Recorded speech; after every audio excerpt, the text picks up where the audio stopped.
Heyo. Yeah. Heyo. Heyo. Okay. Let's get going, people. Why not? Let's just do it. Let's just do a show. Yeah.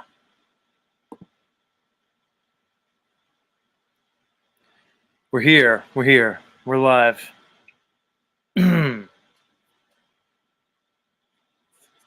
Come on now. Sometimes I'm getting ready to do this. I'm like, what am I doing? What am I gonna? What can I bring to these people that that they can't get somewhere else? Who am I to come here and give these people a show and think that there's any reason to do so? And then I remind myself. I say, you just do what you always do.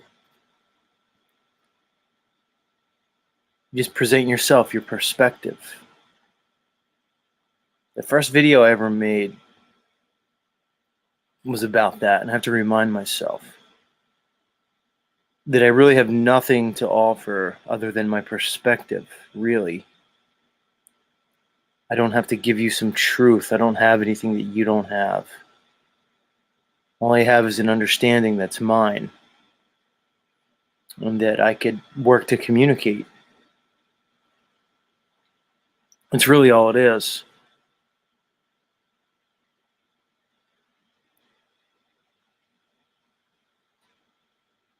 So here we are. Welcome. Let's get going.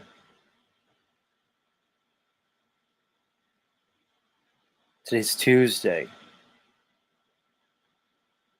It was weird. I didn't come on yesterday. It was Monday. It was Labor Day, which here in the States is it's a holiday called a federal holiday. So it's, you know what I mean? It's not religious, but just a stupid holiday. And some people were like, "Oh, Z, why didn't you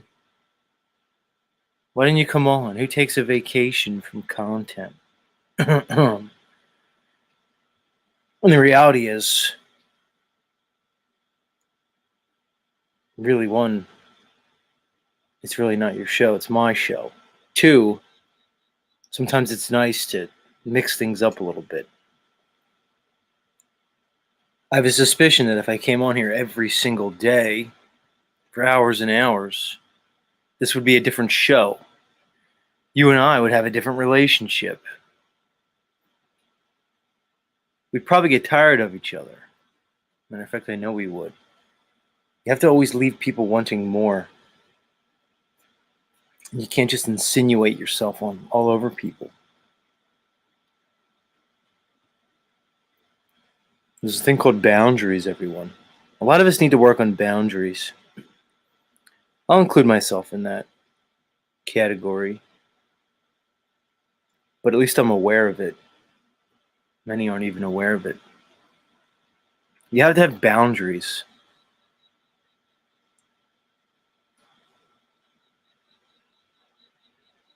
I mean, countries have boundaries, borders, nations have borders and boundaries. If you are to be autonomous, if you are to be, let's say, individualized, you need boundaries in some way.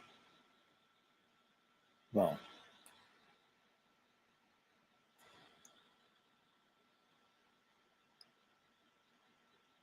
a lot of us need to work on our boundaries.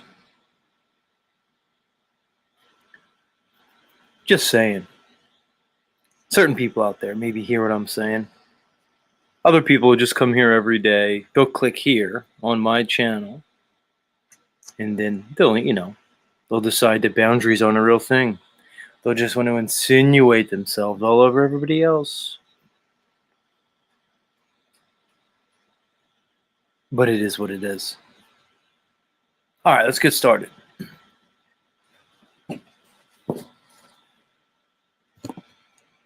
All right, people. Good morning, everybody. Grand rising and grand approach. That's right. That means the sun. A lot of us here don't really think the sun rises. It just more like comes towards us into our field of view, based on the principles of perspective. Anyway, welcome to Z Show, my show. You found your way here. Some people say we're at the bottom of the rabbit hole. They'll say, oh, the rabbit hole never ends. Looks like it ends. It ends right here. It ends right here. And welcome. We're broadcasting live and in living color around this level horizontal realm, a realm in which water always seeks its level, which is a weird thing about water. It doesn't lie. Like, water doesn't have an agenda, as far as I know. As far as I know. Who knows? But as far as I can see, water just does its thing. It's sort of a phenomenon, a natural phenomenon. It just kind of finds its level and it just kind of sits there. And it really is not trying to deceive you. It's typically people that'll deceive you. But nature doesn't really deceive. Now, there's deceptive things in nature. An animal will, say, cloak itself for either protection or some type of predatory advantage. Okay, I get it. But on its face, nature's not really deceiving us. It's humans that deceive each other. Are we under some great deception? It seems like it. We've gone over it a million times, over and over again. But the key is, what do we do with that? How do we behave? How do we act? How do we function in light of this grand deception. And it appears to be, from the top down, a deception. I don't sugarcoat it for you guys. Like I said, the only thing I can give you guys is my perspective. So I can come on here, we can talk about politics, we can talk about Trump and Biden and Ukraine and everything. But that doesn't really interest me. I don't see that it's consequential. What I do see as consequential is a grand deception from the top down. I just gotta call it like I sees it, guys. Like I said, the show has to be about my perspective or nothing else. I'm not really going to chase things to speak on. I'm going to speak about the things I think are important. And when I think, okay, well, what's important? What should I prioritize? I see a grand deception. A deception that is hard for most to conceptualize. When I mean a grand deception, I mean pretty much a generated reality. A reality that really seems to be somewhat theater, like a presentation. A reality that is being presented to us as some kind of, I don't know, control mechanism. People say, well, what do I mean by that? Well, they're giving us a fake science, and I'm going to read an article later that's going to evidence some of that. If they're giving us a fake history that doesn't match up, they gave us a bunch of religions that seem to be control systems. Otherwise, and it seems to be they've given us a fake cosmology, which could be, what could be more fundamental of a deception than lying to you about where you live? Some people say, well, you can't know where you live, Z. How could you ever know where you live? Well, that might be true. And it also proves my point, because if you can't know where you live, then why are they telling us a story, a grand, detailed story about where we live? So which is it? You'll say, oh, what does it matter? How do we know what the shape of our realm is? And I'll say, okay, let's play that game. How could you know it? I mean, I could say we could do, experiments. We could use experiments to see, You don't have to go real high. There's other ways to measure things other than observation at altitude. You get it? You could measure things other ways, guys. But anyway, that's besides the point. But you'll say to me, well, how could you know? How could you know where you live? All right, let's go there. How could you know where you live? You're right. Well, why are they telling us that they have it all figured out? Why am I learning about black holes billions of miles away? This spaghettification of stars. I was reading an article this morning about that. I don't even know if I'm going to read it to you at some point. It's so crazy that black holes pull stars in and they spaghettify. And then if we were ever to get pulled into a black hole, we would just stretch out and everything would become elongated. And the principles of physics and time would cease to exist in that black hole across the event horizon, so-called. They're telling me that. They're telling me what the sun is, what the moon is. Fuck, they're telling me we can go there. We're going to the moon. Multiple countries, multiple nations. They're telling me what the so-called planets are, and then we can go there too. But I thought you said to me, oh, Z, how could we know where we live? What you're really saying to me is, no, Z, you can't know where we live because there's really smart people and they're so much more intelligent than you, and they have all kinds of money, and they've dedicated their lives to it, and they have all kinds of special equipment. So they could tell me and you and everybody else where we live, what it's like, but you can't. Okay. Well, why don't you just say that? Why do you cloak it? And that's the other thing. People don't understand oftentimes what they say. They don't understand the basis of it and the belief system that underlies all their thoughts and actions. So when you say to me, who could ever know where we live? It's very likely a defense mechanism, because I'm presenting a perspective to you that's quite likely uncomfortable. Tough to fathom. And I get it, I understand. But I'm still going to do it. At least I'm going to do it now. Whether or not you listen, you pay attention, that's really on you. Who's here? Let's greet the chat. Musical's a secret, always coming in early with an Electric Light Orchestra quote, and also an America quote, the band America from the song Tin Man, which is one of my favorite songs for a lot of reasons. Oz never did give nothing to the Tin Man that he didn't already have. Ooh, I like that one. You see what they're saying with that lyric, guys? At the end, when the Wizard of Oz, the all-powerful, mighty Wizard of Oz, was just an old guy behind a curtain with a bunch of gadgets and magic tricks. He didn't give the Tin Man his heart. He just gave him a little thing that said, "Oh, here's whatever he gave him." He said, "Here's a thing, and now you have a heart." He didn't give him anything. Good quote. The producer Moose in the house says, "All we are is a candle in the wind." And you can call me the fireman because I've been putting out fires all week. Well, Moose, if you say so. Much love. Pale Horse Rider coming at us. Much love, much a big drink tea early in the morning here with us. Dave-O. Nice to see you, Capricorni. Much love. Lucy Kraken in the house. What's cracking?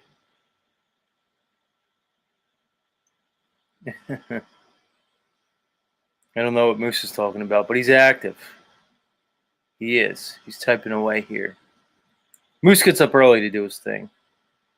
Much love. Gordon Zola, yeah, coming at us. Alex Tilburg in the house from France.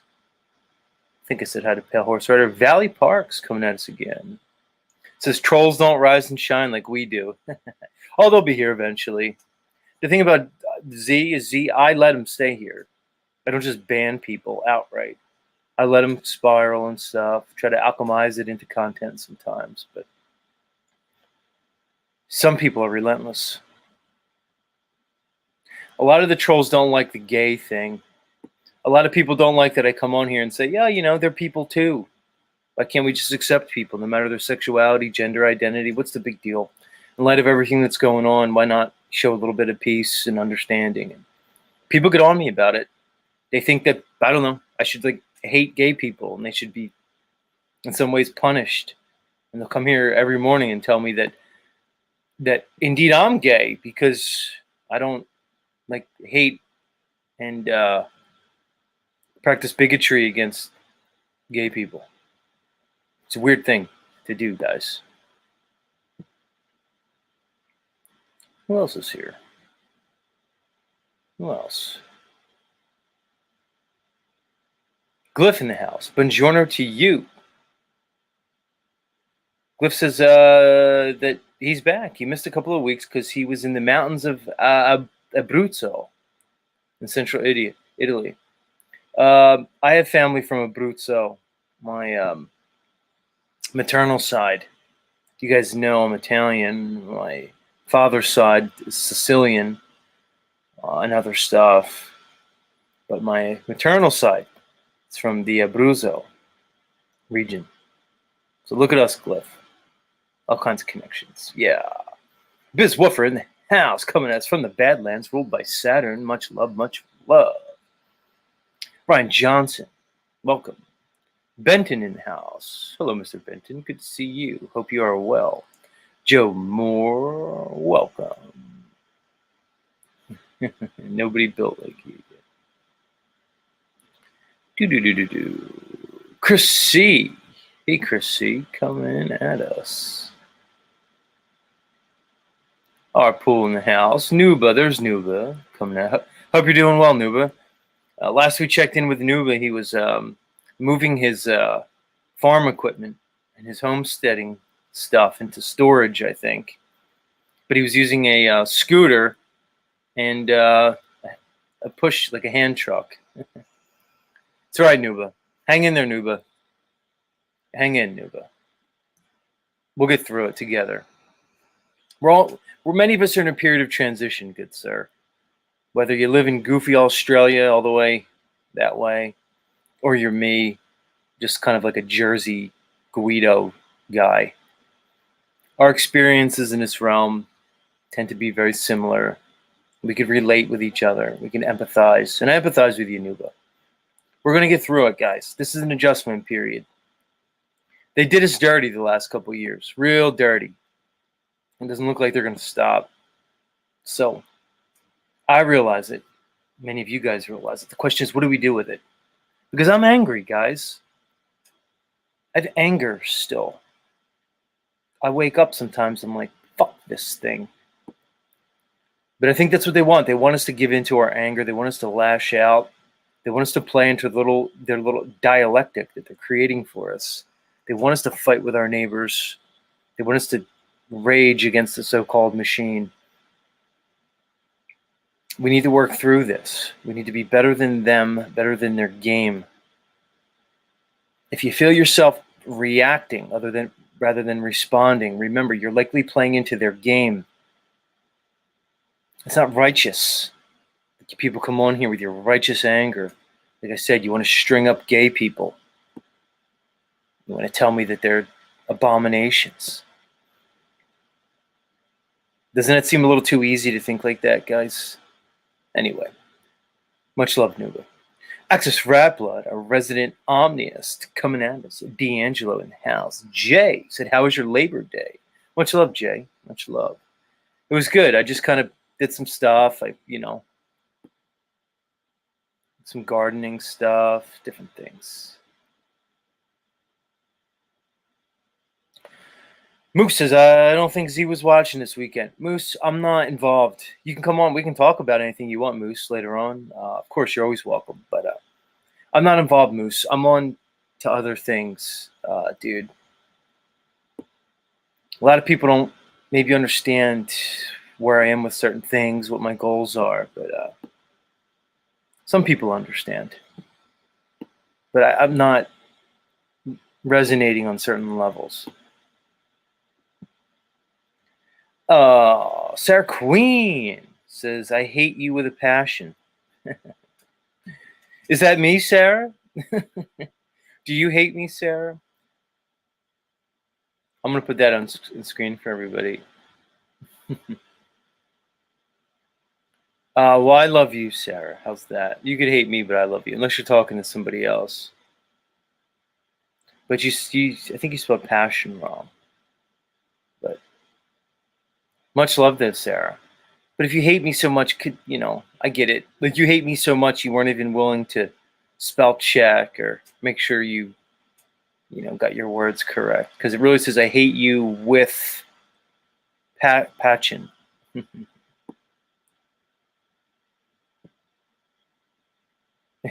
Yeah. But much love, though. Much love. You wouldn't be the only one, Sarah.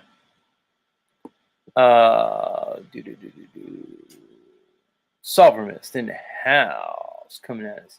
OTW News, still doing his OTW News thing. What's up, Patrick? Much love. Let me get through this. I don't want to spend too much time on the chat. Some people get to me. They'll say, Z, why do you read the chat? Well, this is what I do at this part of the show. Then I get to see, like, oh, OTW's here and all these people. And Joe from Effed Up World. He said he's still sleeping. Wake me up an hour. Well, our friend Joe from Effed Up World, he stays up all night, like filming the moon. Oh, that super moon we had maybe a few nights ago. I was watching Joe's stream on Effed Up World here. He was just streaming the moon. I guess it's through his telescope. It was beautiful. I was watching the moon. Joe's streaming. He was just talking about it. And I'm like, look at it. Especially with that supermoon, when it's real big and bright. I'm like, you think that's the sun reflecting off of it? No. It's something else. It just looks like it's lit up, self-illuminating. It's called a luminary. To think that a dusty, rocky ball would look like that is just strains credibility. So much love, Joe from Effed Up World, streaming the moon. Appreciate that. Ruled by Saturn in the house. Luck, oh dear, coming at us.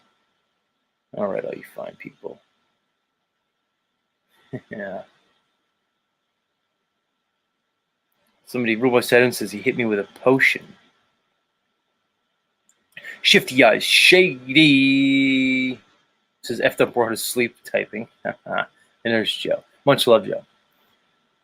Yeah, he's not an early bird, he's a late night guy, which means Joe's probably still up. That's okay, Joe. Go to sleep. The stream will be here when you wake up. You could always hit the play button on the recording. Who said they hate me with a passion? Was it Sarah? Are you still listening, Sarah? Who hates me with a passion? Weird. You'd come here so early in the morning. Well, I don't know where you live. It might not be early. Just to let me know that you hate me with a passion. It's kind of a shame. Ruled by Saturn doesn't hate me with a passion. It's weird because you probably don't even know me. But you wouldn't be the first person. There's a lot of narratives that run around about people for whatever reason. I could take it. I come on here and do this understanding that it's going to be a mixed bag. You guys are going to feel any way you want. But maybe we need to move beyond the way we feel. I'm always worried about how we feel. I feel this and feel that. Well, what do you think? Can you think? Or have they conditioned that and engineered that out of you? It seems like most of the people around me, at least, have lost the ability to think for rational, critical thought. It's almost like thinking for yourself has become a crime. Remember 1984, Winston Smith and the thought crime? You guys think there could be thought crimes? Most people are behaving as such. You don't want to go against the party. You don't want to go against the state. The state tells you, the authority tells you what's right.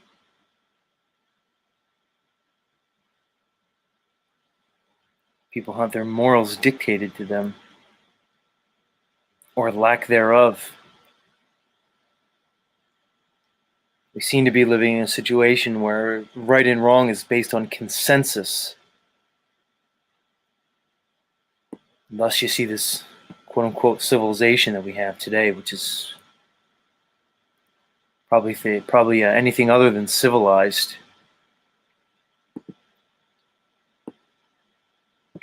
I watch people. Many of them just seem like they're playing out a program. They're running a software program. You can almost predict what they're going to say before they say it. I'm going to give you the key of it all, guys. The system is going to create a paradigm. They're going to create basically a story about this reality. And they're going to get you to choose a side within the paradigm. The key is they really don't care what side you choose as long as you're buying in to the paradigm. So they're going to create a political theater, and they really don't care what side you choose, the right or the left, as long as you're playing within their little theater. Get it? They're going to create an environment called space, and they're going to tell you, well, there might be UFO and aliens from space, and they're going to get you to decide, do you believe in UFOs and aliens or not? But all the while, you're not realizing that you're still believing in the space paradigm that they're giving you.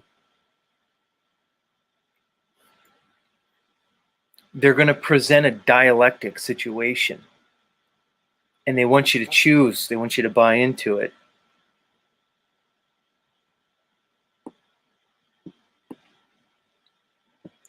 It's really an ingenious game that they're doing.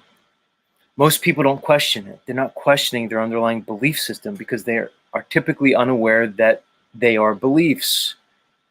Many, many, many people accept their belief system as fact. I'm very intent on expressing this. What you understand as your reality is very likely a belief system. Some of you get it. Maybe some of you don't.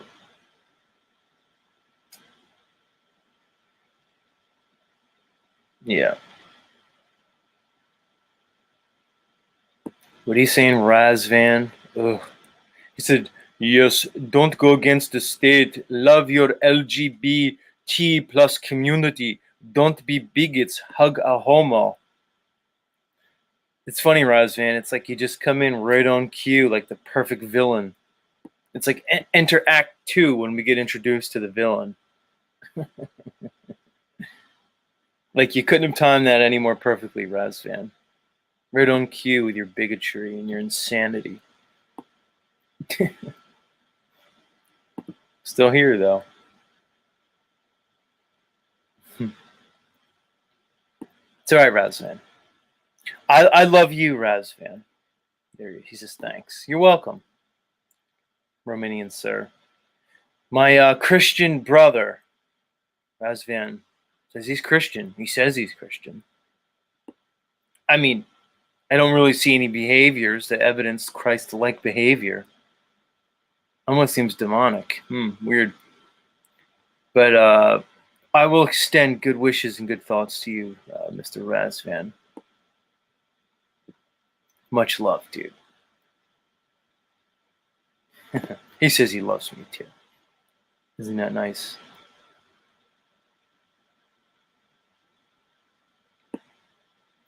What was I going to say? I had something I wanted to say. Oh, yeah. So I was out this morning before the show, just kind of catching some night air. It's hot here where I live. Like it was a nice night and everything, but it's too hot. It's too hot. It's going to be like 90 some degrees all week here. It's way too hot. And I was thinking, and I was watching people up, and I said, oh, school's back in session. It's the time where all these kiddies here in the U.S. go back to school, summer's over. And I got to thinking, man, when I was in school this time of year, and I was like just reminiscing about the good old days, and how different things are. And I was remembering, like, when I was like 9 and 10 years old, I would walk to school. Just walk down the street by myself with my little backpack and my lunch and stuff. I don't really see that much anymore. You don't see like free range kids. I was a free range kid, which now I'm thankful for. When I first learned how to ride my bike, my parents, they were the kind of parents that just did their thing. If I just showed up every night back to the house, then yeah, that was fine. But in between, I was just doing my thing. I just get on my bike and ride. I was juxtaposing my experience as a kid with what I see with these kids and how different it is and how much things have changed and whether that's a good thing or a bad thing. Because I could sit here and romanticize, the fact that I was running around with like no supervision at all. But maybe that was in some way hazardous. Maybe there was a delinquency in terms of my upbringing. I don't know. But I look at kids today, they're just so controlled in so many ways. And I look what's going on in these school systems, and I'm wondering, like, what's the right thing for a parent to do? What would I do if I were a parent? If I had to decide what to do with a kid? And more I'm realizing that I would lend towards the side of, let's say, not participating with the state or the so-called government. You say if I had a child, would I get a birth certificate for the child? Would I get a social security number in a real way? We like to talk tough around here. We like to think we're all like these super truthers and man on the land type of thing, and anti-government, pro-sovereignty, et cetera, et cetera. But what would I do in a real way? Would I recommend anything to anybody as far as registering with the state? More and more, I think I'd lean towards the side of sovereignty, so to speak. I don't think I would register my child with anything. But I don't know. I'm not sure. More and more, I think not. And then I think there's no way I'd be putting him into these schools, these indoctrination camps. And then I was like, man, was it so much different when I was younger? Or was it just a different flavor of it? I think we were more naive. There was certainly less information.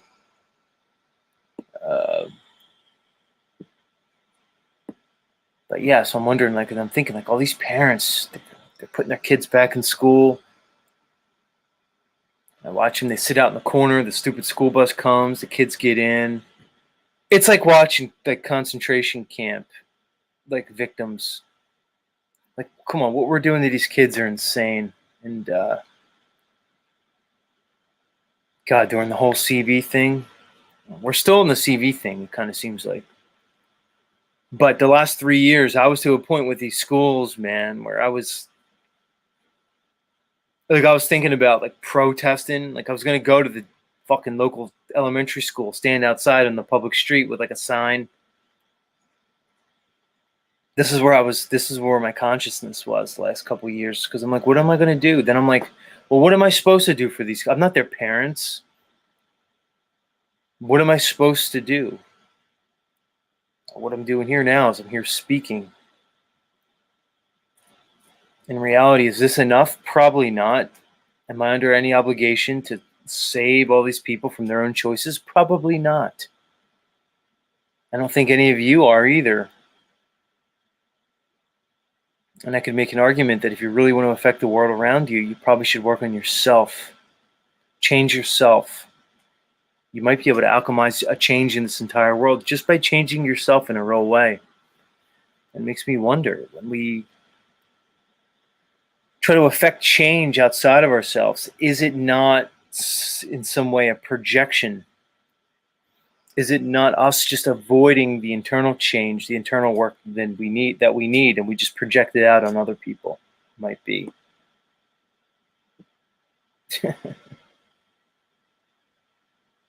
Fucking Razvan's making me laugh. So weird, man. Jay Kraft says Nathan Thomas style. I think I know who Nathan Thomas is. What was he, like, protesting in front of schools and stuff? Oh, guys, when everything first went down with all the lockdowns and the pandemic, and yeah, I was to the point, man. I've talked about this before. I might as well say it again. I was walking up to cops. A lot of my projection was going out towards the law enforcement, because I was looking at them. I'm like, oh, you're just going to listen to all these orders? You guys are just going to be like little neo-Nazi, Nazi youth order followers? And I got real mad at the authorities. I talked about it, and I was going right up to cops and just really antagonizing them. There was a couple times it was really bad. One time a cop had somebody pulled over on the side of the road, and I was walking down the street. I just walked right up to the cop, to the window, to the point where the driver was looking at me like, what the fuck are you doing? And I just was giving to the cop, calling all kinds of motherfuckers. And interestingly enough, the cop just kind of like smirked at me, like, okay, I'm gonna remember you, fuckface. He didn't react. He didn't stop. Part of me was like, oh, I thought I was gonna get arrested, and I realized he was just probably thought I was a crazy person because I was acting crazy. Another time, same thing. I was walking down the street. A bunch of cops had, like, some people outside their apartment. They were, like, searching the apartment. I walked right up to the situation, just started giving to the cops. That was only a very few short years ago. That's where my energy was at the time. Likely I was angry. And I'm still angry, as I said earlier. I have to admit that I'm angry at the way things are. But I have to check myself and say, okay, this is an emotion. This emotion's okay. I'll say that to you if you're out there right now. If you're kind of like that, if you can relate to what I'm saying, if you're in a state of anger, understand that emotion is natural. It's okay that you're angry. What's not okay is to behave in ways that are going to cause loss, injury, and harm to others, or even yourself. If you're hurting yourself, is it any less of a crime? It might not be a crime against man. Maybe consider it a crime against God, whatever you consider God. It's okay to be angry, anybody. But your sovereignty, your divinity comes in your response to your emotions. and understanding that emotions are often transient. They come and go. Your thoughts may not even be your own. Many of you understand the level of indoctrination that you have gone through since the very day you've been born. We're in a realm that's conditioning us actively. Your thoughts very likely are not yours. Your thoughts are not you, they're just your thoughts. How can we observe them? How could we detach from them? How could we become conscious observers of our own thoughts? I think a lot of us would do well to work on that.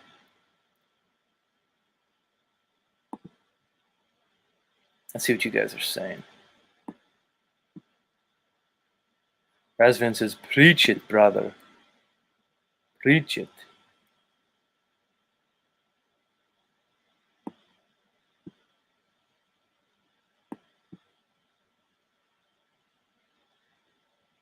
Lou Bass is here. Much love, Lou. Good to see you, good sir. Three Fingers is also here. OTW says, anger is pure white light. Well, maybe with you, OTW. OTW, that whole spiel I just did about like anger and controlling ourselves. I was mainly talking to you, Patrick. Like I didn't realize it as I was saying it, but now I'm looking at you. I'm like, oh, that was towards Patrick. Because Pat's one of those guys, OTW, that like is like feels righteous in his emotions. And we've seen Pat like completely dive into his emotions and fucking totally lose it right on air. And then be like, well, I'm an emotional guy and I'm proud of it. It's nothing to be proud of, Pat. You know. He knows what I'm saying. I won't embarrass you anymore. But, you know. Much love.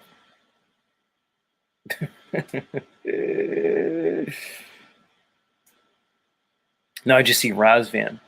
Part of me wants to do the whole rest of the show in the Razvan, you know, Bond villain voice. I'm not going to do that. Moose says Lubas is here to destroy another broadcast. Well, he can only destroy it if I let him. I have somebody blocked. Oh, that's right. I have Smith W blocked.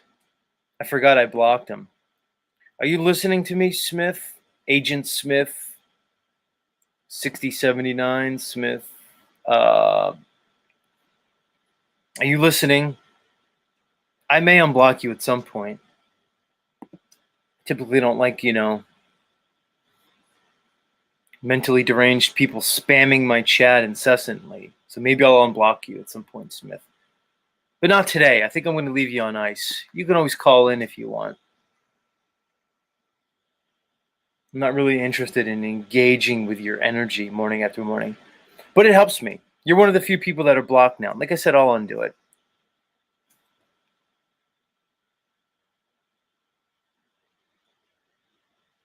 A lot of you trolls, you have to understand, I leave you here on purpose because it's an exercise for me. It's an exercise for me to build boundaries and work on boundaries. To see like the most hateful, horrible things said about me and to realize, oh, you don't know anything. I'm just a projection on the screen to you. I'm just voices and, words and images and stuff. And you're the same thing back. So part of me just likes to leave all my trolls here. But if you're just going to spam my chat, people will say to me, they'll say, oh, Z, free speech, which is funny because I have probably one of the most open channels when it comes to free speech that you'll find on this platform. Well, and it made me think, yeah, free speech, but if your free speech is basically impinging on other people's speech, so if you're going to come in here and spam my chat, which is effectively blocking other people from communicating, well then, should your free speech infringe on others' free speech? Because then how is it free speech? You see what I mean? But I know it's hard for many people to understand because we live in a narcissistic, solipsistic society. Like I said, it's been crafted for you. I don't even want to blame you guys, but let's just recognize it for what it is.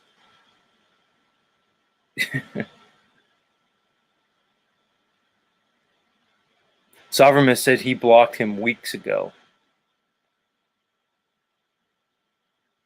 Jay says, Z, you heard any more on Ray? Yeah, Ray's out, Jay. He was locked up for like a day. He was here and he's left comments on my channel just saying what's up. He was in chat on Friday. I saw him last night on Mr. Stavely's channel. He was chatting away in chat. So I don't know. Maybe Ray at some point will come on and give us an update. We're talking about Mudflood Ray. Yeah, everybody. We watched Mudflood Ray and his interaction with either it was the Boston PD or one of those Boston suburbs. And we got to watch Mr. Mudflood Ray in action. Many of you guys know who Mudflood is. Some of you don't. So that's who Jay's referring to. This Mudflood Ray. I'm not sure, Mudflood, if you see this, I'm not sure if you caught my commentary on your video with your interaction with the so-called policy enforcers. But for anybody who missed it, I can do like a reenaction of Mudflood Ray. It kind of went like this for anybody who missed it. It's kind of like... it's kind of like... Yeah, fuck you, you fucking cop! Seriously, Ray, you're the most Boston Mick fuck I've ever heard in my life. In my mind, everybody from Boston's Irish. You just are. He was like, fuck you! I know my fucking rights, First Amendment, motherfucker.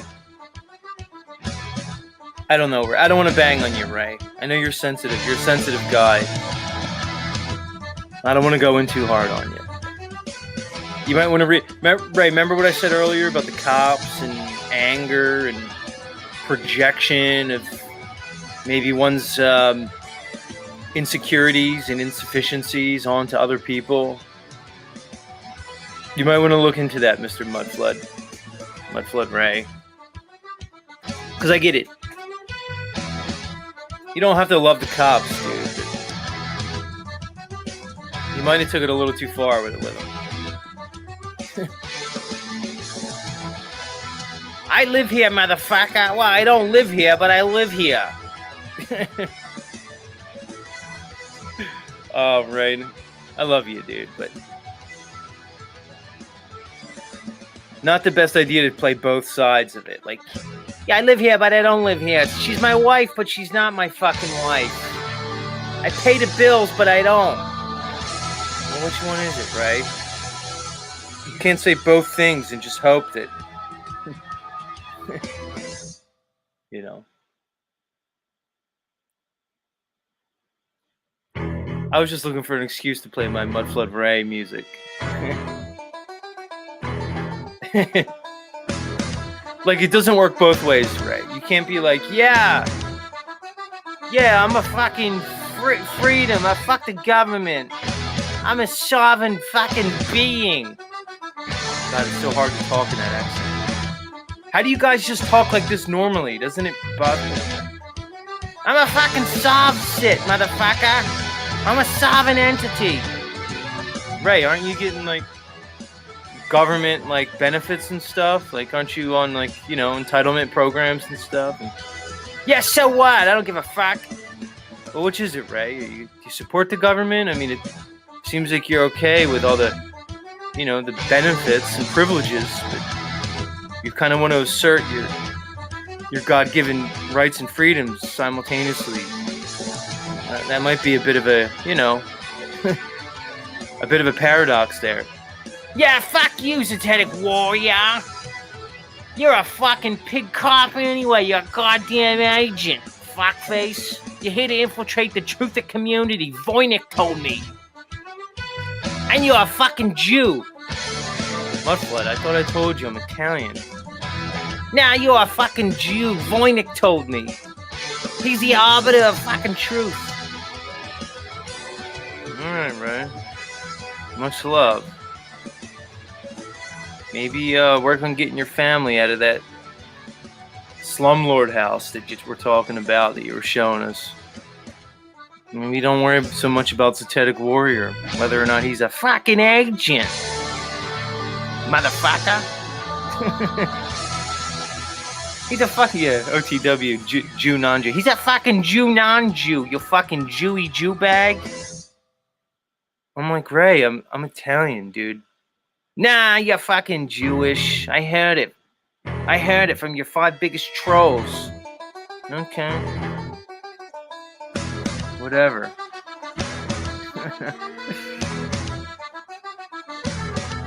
Right. Joe Moore says benefits and privileges come with obligations and duties. Right. So what do you want? You want the benefits and privileges of the stupid system? Okay. Well, you better know you got obligations and duties. Like when a cop shows up at your fucking door, you gotta let him the fuck in, motherfucker. Which one are you? You're gonna submit to the fucking tyranny of the fucking government for the benefits and privileges, motherfucker?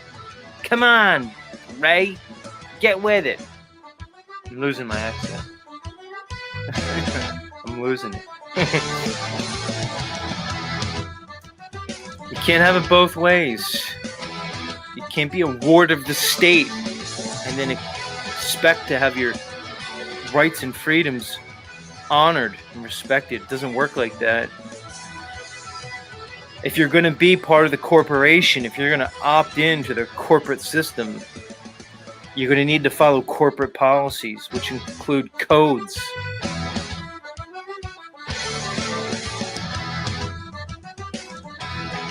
You know, their penal code.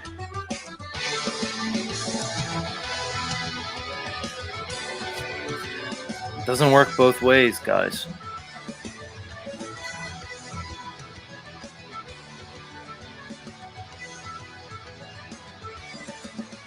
Yeah, motherfucker. God, that Boston accent is so whack.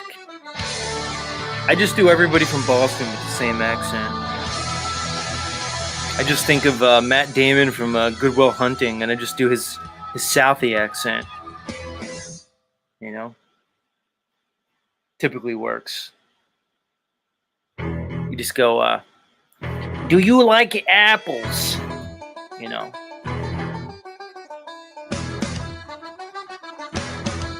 Much love, Boston, right? Don't take it personally. Or do. Either way, we're having fun. Motherfucker.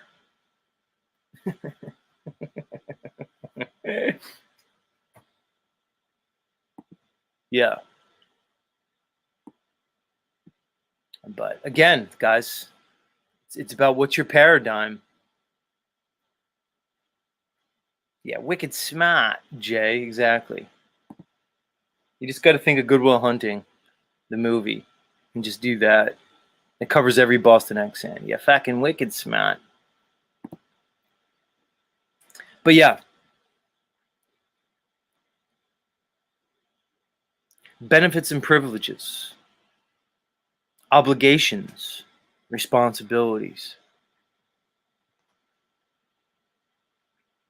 They're two sides of the same coin. It's the way it is.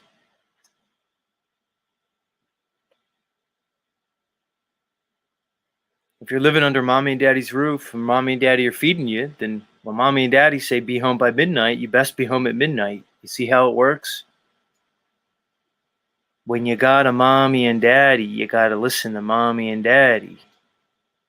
Whether it's your mother and your father or the so-called government, it's the same role. It's no different.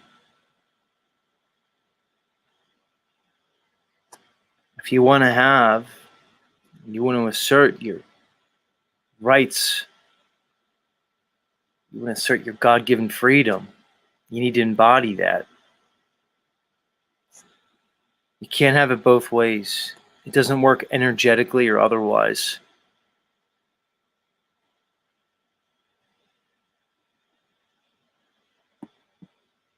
Much love, though. Where are we? Oh, we're in the second hour. And I got to play my Mudflood Ray. That's the Mudflood Ray theme song is the Dropkick Murphys. A lot of people know that. It's like the most Irish Boston kind of music you could ever even imagine. It's a trope at this point. It's a little too on the nose. We're going to stick with it anyway, though.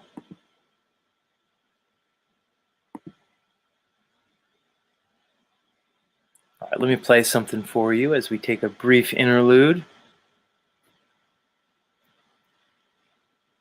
What do I have? Yeah, let's play this little clip from our friend Truth Seeker 2. And I'll be back shortly. Don't go anywhere. We're going to come back with hashtag science. Much love to y'all.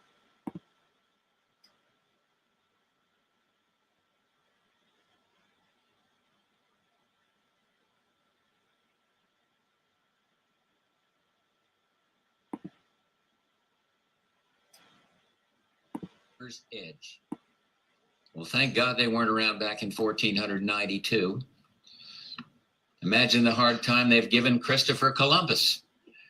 Voices on the right and left are working right now to breathe life into those old flat earth theories of protectionism, of isolationism, that there is no going back. Our new world is far smaller, communications far more instant, our horizons stretch much farther with each generation. This is 1991, not 1791. Horse and buggy attitude won't carry us into the next century. And we will knock down barriers wherever we find them, to open markets, for instance, for our computer software, movies, books, and pharmaceuticals. We will fight hard against protectionism, both at home and abroad. And 5 centuries ago, a man of courage and vision set sail from Europe, searching for new trade routes and opportunities. And he defied the timid counsel of those who said the earth was flat. Christopher Columbus's voyage to the Americas transformed human history. Columbus was an entrepreneur, and the risk he took 500 years ago continues to pay off abundantly today. And today we still have to combat the flat earth mentality, the mindset that urges us to barricade our borders against competition, to shut off the free exchange of food and machinery and skills and ideas.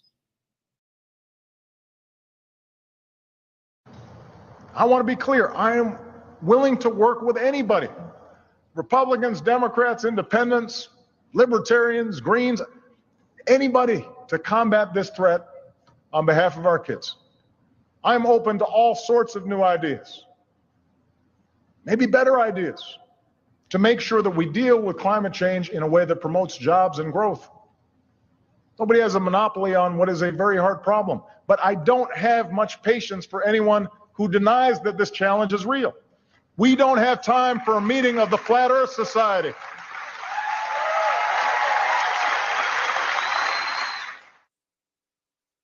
If I say that the world is round and someone else says it's flat, that's worth reporting.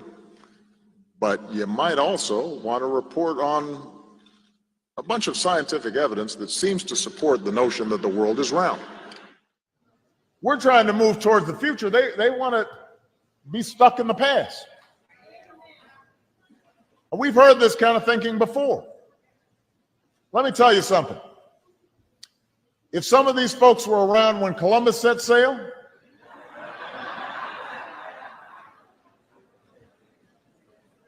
they must have been founding members of the Flat Earth Society. They would not have believed that the world was round.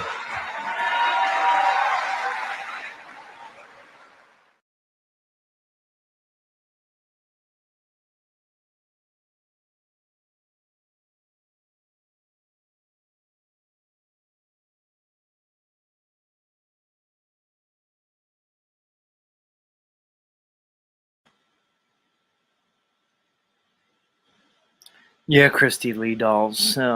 Those speeches did not age well. Yeah.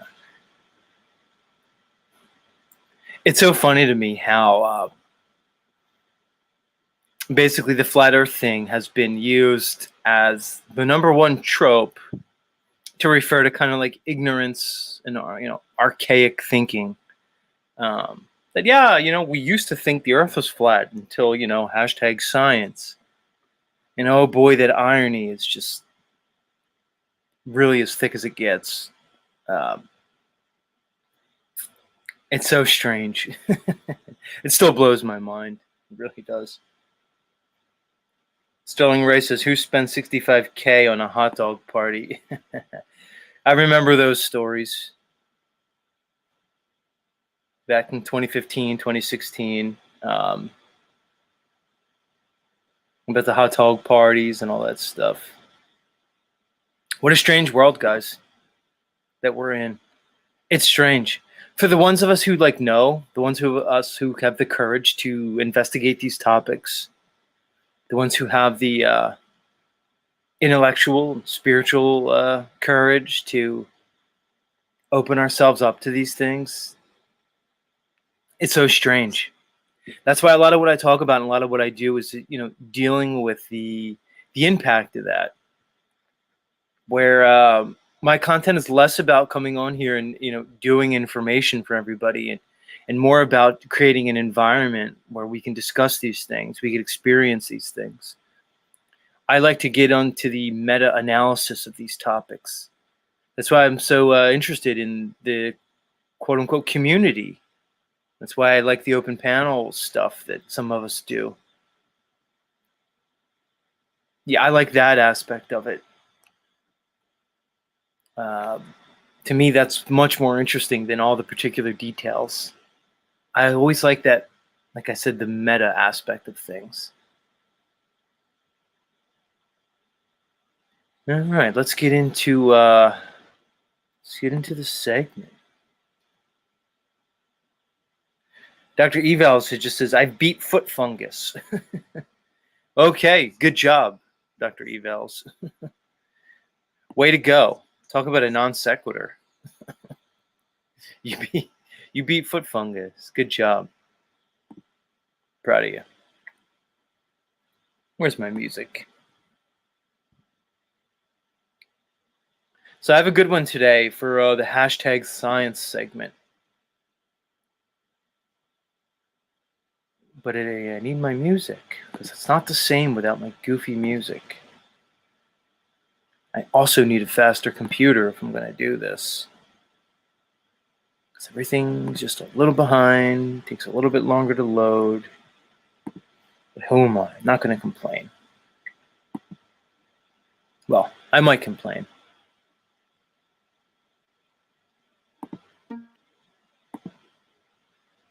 All right.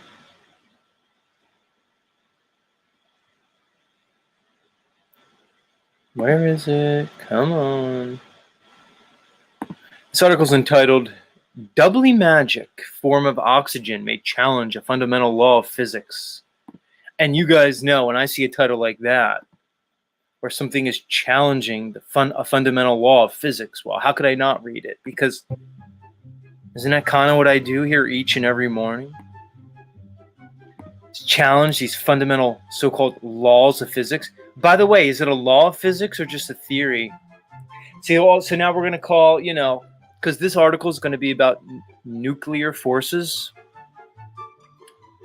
the strong and weak nuclear forces. This is about nuclear forces, which is a theory. But now they're going to say it challenges a fundamental law. So there's a little slippery thing right there. But Z's telling you it's not a law, it's a theory. And this article is about to explain why it's a theory, and so am I. Let's jump into it. Boop, boop, boop, boop, boop, boop, boop, boop, boop. Like right away, that title's already shows me the deception. So let's get started. Doubly magic form of oxygen may challenge a fundamental law of physics. After scientists created oxygen-28 in the lab, it almost immediately degraded, baffling physicists around the world. Well, let's read about it. Let's get a little geeky. Let's get a little nerdy, guys. And I'm the only guy, as I read these science articles, I'll probably say the F word like 30 times. And then I'll probably end up talking about, I don't know, Christy Lee doll and her dolls in her body and her tits or something. I don't know. It just happens. I'll try to keep it above board. Let's go. For the first time, scientists have created oxygen-28, a rare oxygen isotope that has 12 more neutrons than oxygen-16. Okay. So they created this isotope of oxygen. An isotope is defined, guys, by the neutrons, PS, if we're to follow their standard model. Let's continue. This newly created heavy oxygen isotope has the highest number of neutrons ever seen in an oxygen atom and was expected to be ultra stable and last virtually forever. Right, because we're told that atoms are stable. And really, if you could break apart an atom, that is the underlying theoretical mechanism behind nuclear fission and fusion. It's the breaking apart of subatomic particles within the atom and the energy it creates because of the breaking of these, nuclear forces, particularly the strong one we're going to talk about here. But instead of being ultra stable, it didn't last long at all. Let's continue. Instead, however, it degraded incredibly quickly, a finding that challenges our understanding of strong nuclear force, which binds the fundamental particles of matter, such as protons and neutrons, to form larger particles in an atom's nucleus. What am I always telling you guys about the standard model of physics? The standard model that says that there's 4 forces of nature, which in the title of this article, it called it a law of physics, but it's not. It's not. It's considered a force of nature. This strong force. Well, if this supposed strong force is what's binding particles together, and they're showing evidence that this strong force doesn't apply to the certain type of oxygen isotope, well, what does that say about this strong force? It's kind of saying that it debunks it. And what's Z been telling you for as long as I've been on here? I've been telling you that the standard model that physics and #academia and science is presenting to you is really a deception. I could say it's a theory, but that'd be being nice. So, what I see with these type of articles, and it's the same thing with the space presentation when they tell us, looks like space is a hologram because things are not behaving the way they're supposed to. If the theory of gravitation is true, then black holes aren't behaving around the theory and the maths that go with it. Certain comets are traveling at speeds that don't fit the theory.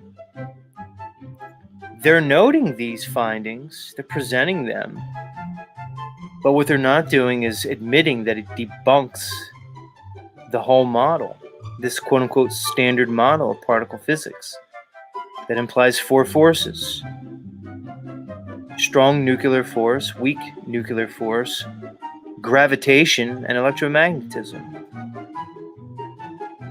Let's continue.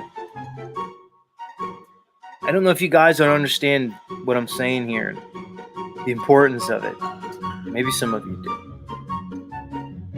Quote, it opens a very, very big fundamental question about nature's strongest interaction, the nuclear force, says Kanungo, a physicist at St. Mary's University in Canada, who was not involved with the experiment. Right, because it's this nuclear strong force that is supposedly the science behind the atomic bomb. It's supposed to be such a strong force that when it's broken, the energy dissipation is basically, let's just say, explosive. Thus the atomic bomb. It's called the atomic bomb for a reason. Let's continue.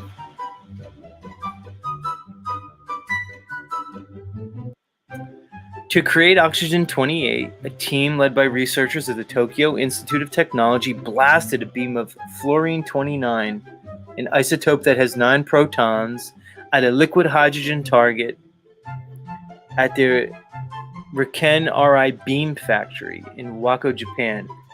All right, so they blasted this standard oxygen atom with this fluorine-29 beam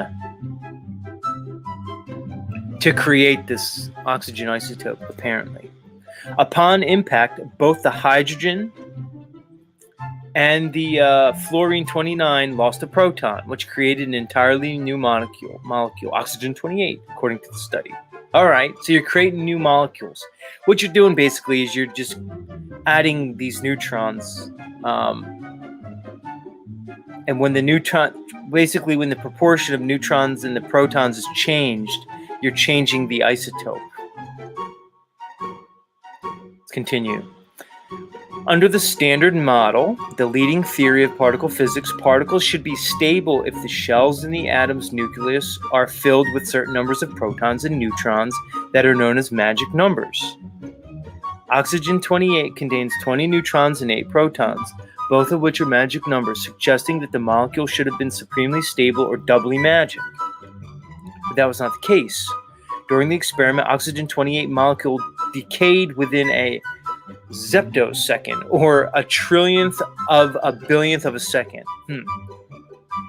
Are we really going to buy that they were able to read this and take this measurement and reading? I'm not buying it, but let's go with their story. In fact, its presence was only confirmed by the products it left behind when it decayed. Oxygen-24 and 4 neutrons. Okay, we'll buy your story. Let's continue. I was surprised. Nakamura, a physicist at the Tokyo Institute of Technology and co-author of the study, told Nature. Personally, I thought it was doubly magic, but this is what Nature says. Though the experiment has not yet been replicated, the findings of the study suggest that the current list of magic numbers may not tell the full story of whether molecules are stable. In a separate case, scientists in 2009 showed that an oxygen-24 isotope behaved as though it were doubly magic, even though it did not have a magic number of protons and neutrons, right? So basically, let me interpret this for you. These scientists, who are basically morons, by the way, they're just completely indoctrinated. They have these certain, fundamental, quote-unquote, laws of physics that they're going by, the quote-unquote standard model, and they're discovering through their experimentation that the standard model is not holding up.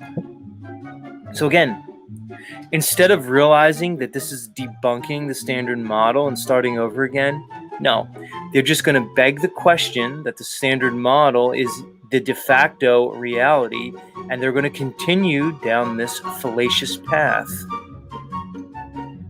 It's quite simple, guys. In some ways, I think this is what they're trying to say, and then they're going to present these articles so guys like Z, kind of nerds like me who read these articles and could in some way understand them, they kind of want guys like me to read these and kind of blow the spot off their whole scheme, because they're not going to just say that they lied about the so-called fundamental physics of this nature. No. They're going to present goofy experiments like this, and they're going to get guys like me to come on here, and they're going to make me look like the crazy one. They're going to make me tell everybody, look, guys, they presented you with a fake reality. To the point where the very chemistry and physics of this realm are a deception. I realize that more and more. But I'll play my role. Let's continue. Almost done. The new study could pave the way for future research that may provide more clues about the mysterious forces gluing particles together in an atom's nucleus. Well, you're assuming particles, but let's continue. According to Michael somebody, a professor of physics at Michigan State University and co-author of the study, I think the results of the experiments demonstrate the importance of studying these exotic nuclei along and beyond the limit of existence, he told Life Science in an email. We still do not fully know what binds neutrons and protons together to form nuclei. Exploring these extremes test the foundations of the nuclear models. Right.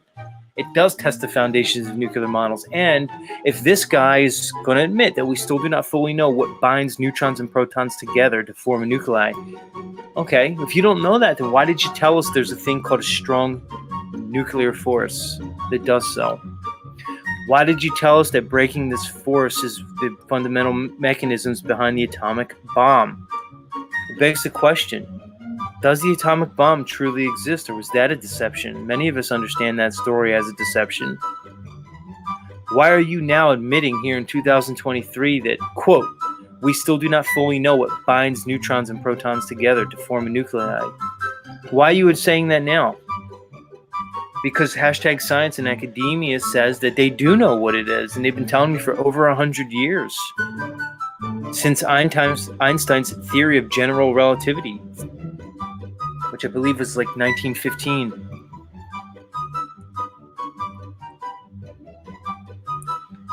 Why did you tell me over 100 years ago that you do know what binds neutrons and protons together? Why did you supposedly demonstrate that to me with the atomic bomb? And why now are you telling me that you really don't know what binds them together? Because you don't know what binds them together. You lied from the beginning. You made up a model to justify basically the reality that you wanted to create, a reality that's telling me that I can live on an impossible spinning space globe in a vacuum of space, moving in 4 separate vectors at incalculable astronomical speeds. Maybe that's why. Maybe you had to make up a science to lie to me about where I live. Maybe some of us like me can see through it. And I'm calling you out on it. Each and every day I'm calling you out on it.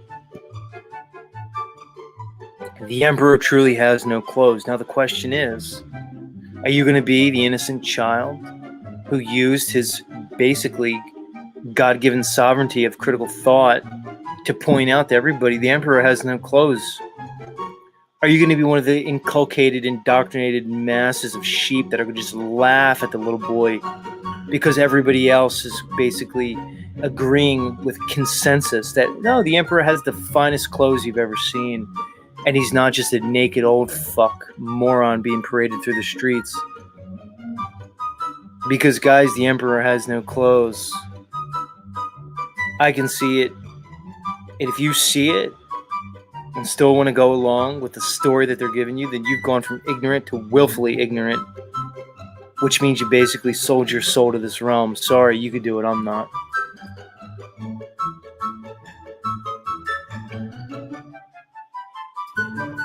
All right, guys, let's move on. That was our hashtag science segment. Let's kill the music.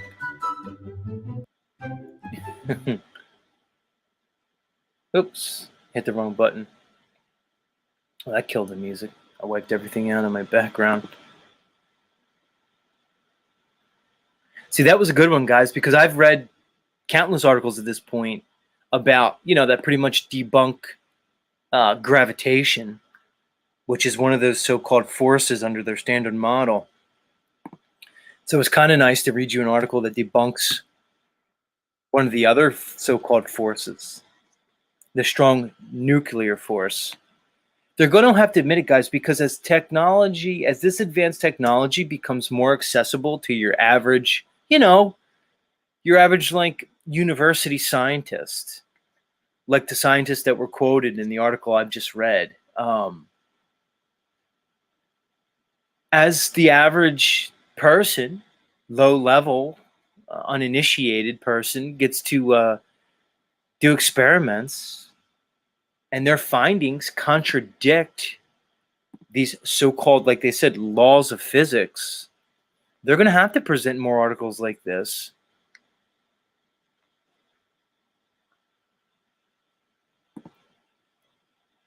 They got to show us. It just shows the deception. It shows the underlying control matrix. That the very so-called laws of physics that you've been presented with have been fabricated. It's pseudoscience at best. You can't call non-demonstrable science fact You can't say something's proven unless it's been proven through experimentation. Science can prove, theory can't. A theory is just a theory until it's proven, and a law is a law until it's disproven. To call it something a fundamental law of physics is inaccurate, especially when it's being debunked over and over. If somebody like me can come in and debunk their theory of gravitation day in and day out, if I can come on and debunk this so-called strong nuclear force, it's not a law. It's a theory and pseudoscience at best.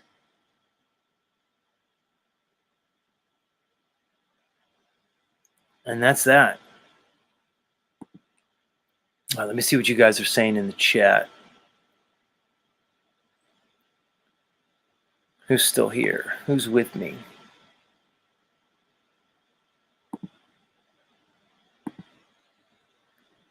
What are you guys saying? Joe Moore says, too many gatekeepers holding up the narratives. Right. And you wonder, are they complicit, Joe? This is the big question, Joe, about the gatekeepers. Are they willing, complicit in their gatekeeping? Or are they just unwilling kind of dupes, useful idiots, so to speak?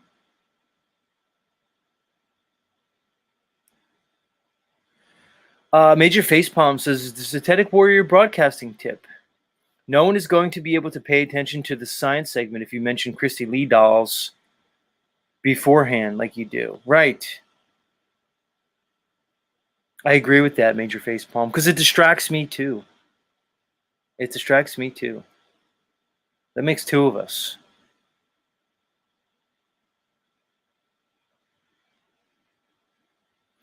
Oh, and here's one of my favorite trolls here, complete moron, by the way, who thinks they live on a spinning globe. It's a Graphics 422 says, quite odd to present an alternate theory to a theory, then ask people to consider that theory fact.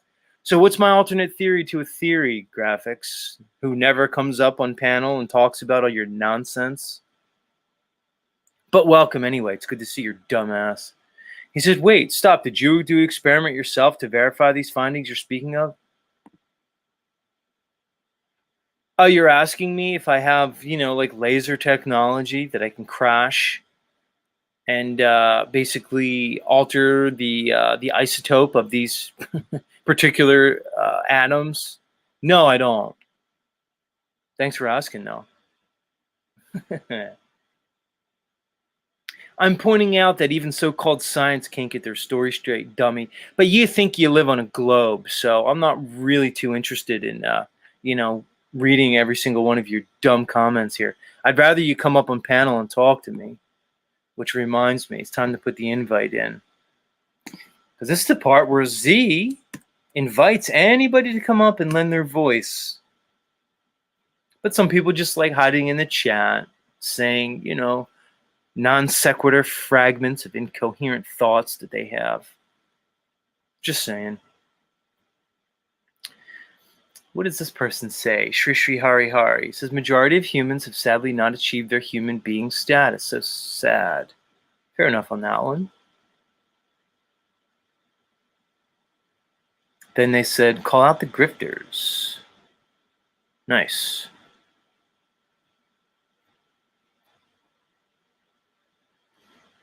Yeah, you can come up, Graphics. He said, again, you have no ideas what I think. It's comical. Okay. Well, why don't you come up to the panel? The link is in the chat. And then I can have an idea of what you think. Because you said, I have no idea what I think. Graphics, you understand that you come here, you actively hit the button to come to my show. Then you throw your little incoherent fragments, comments in here to try to have discourse. You could just press the button and come up and speak to me. Hold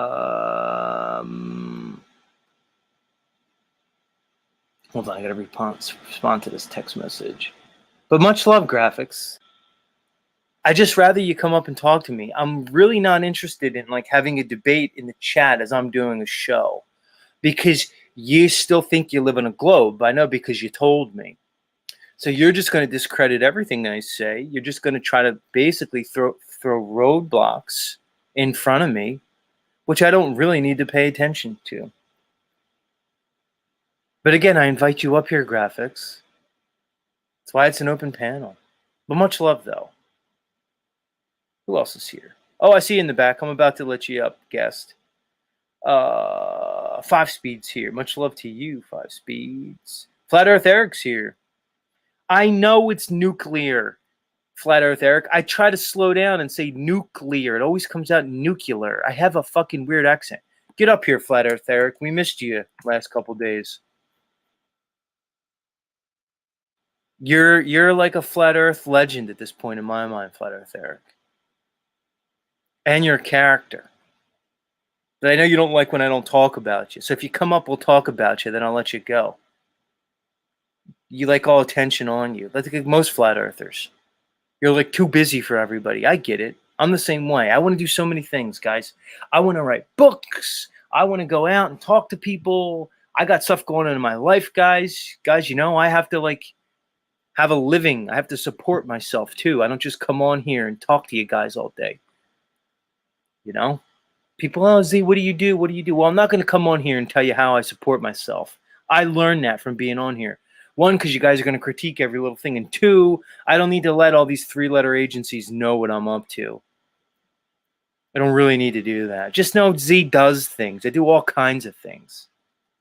All kinds of things. I build things. I have gardens. I'm into health. You guys know what I'm into. Wheatgrass, microgreens.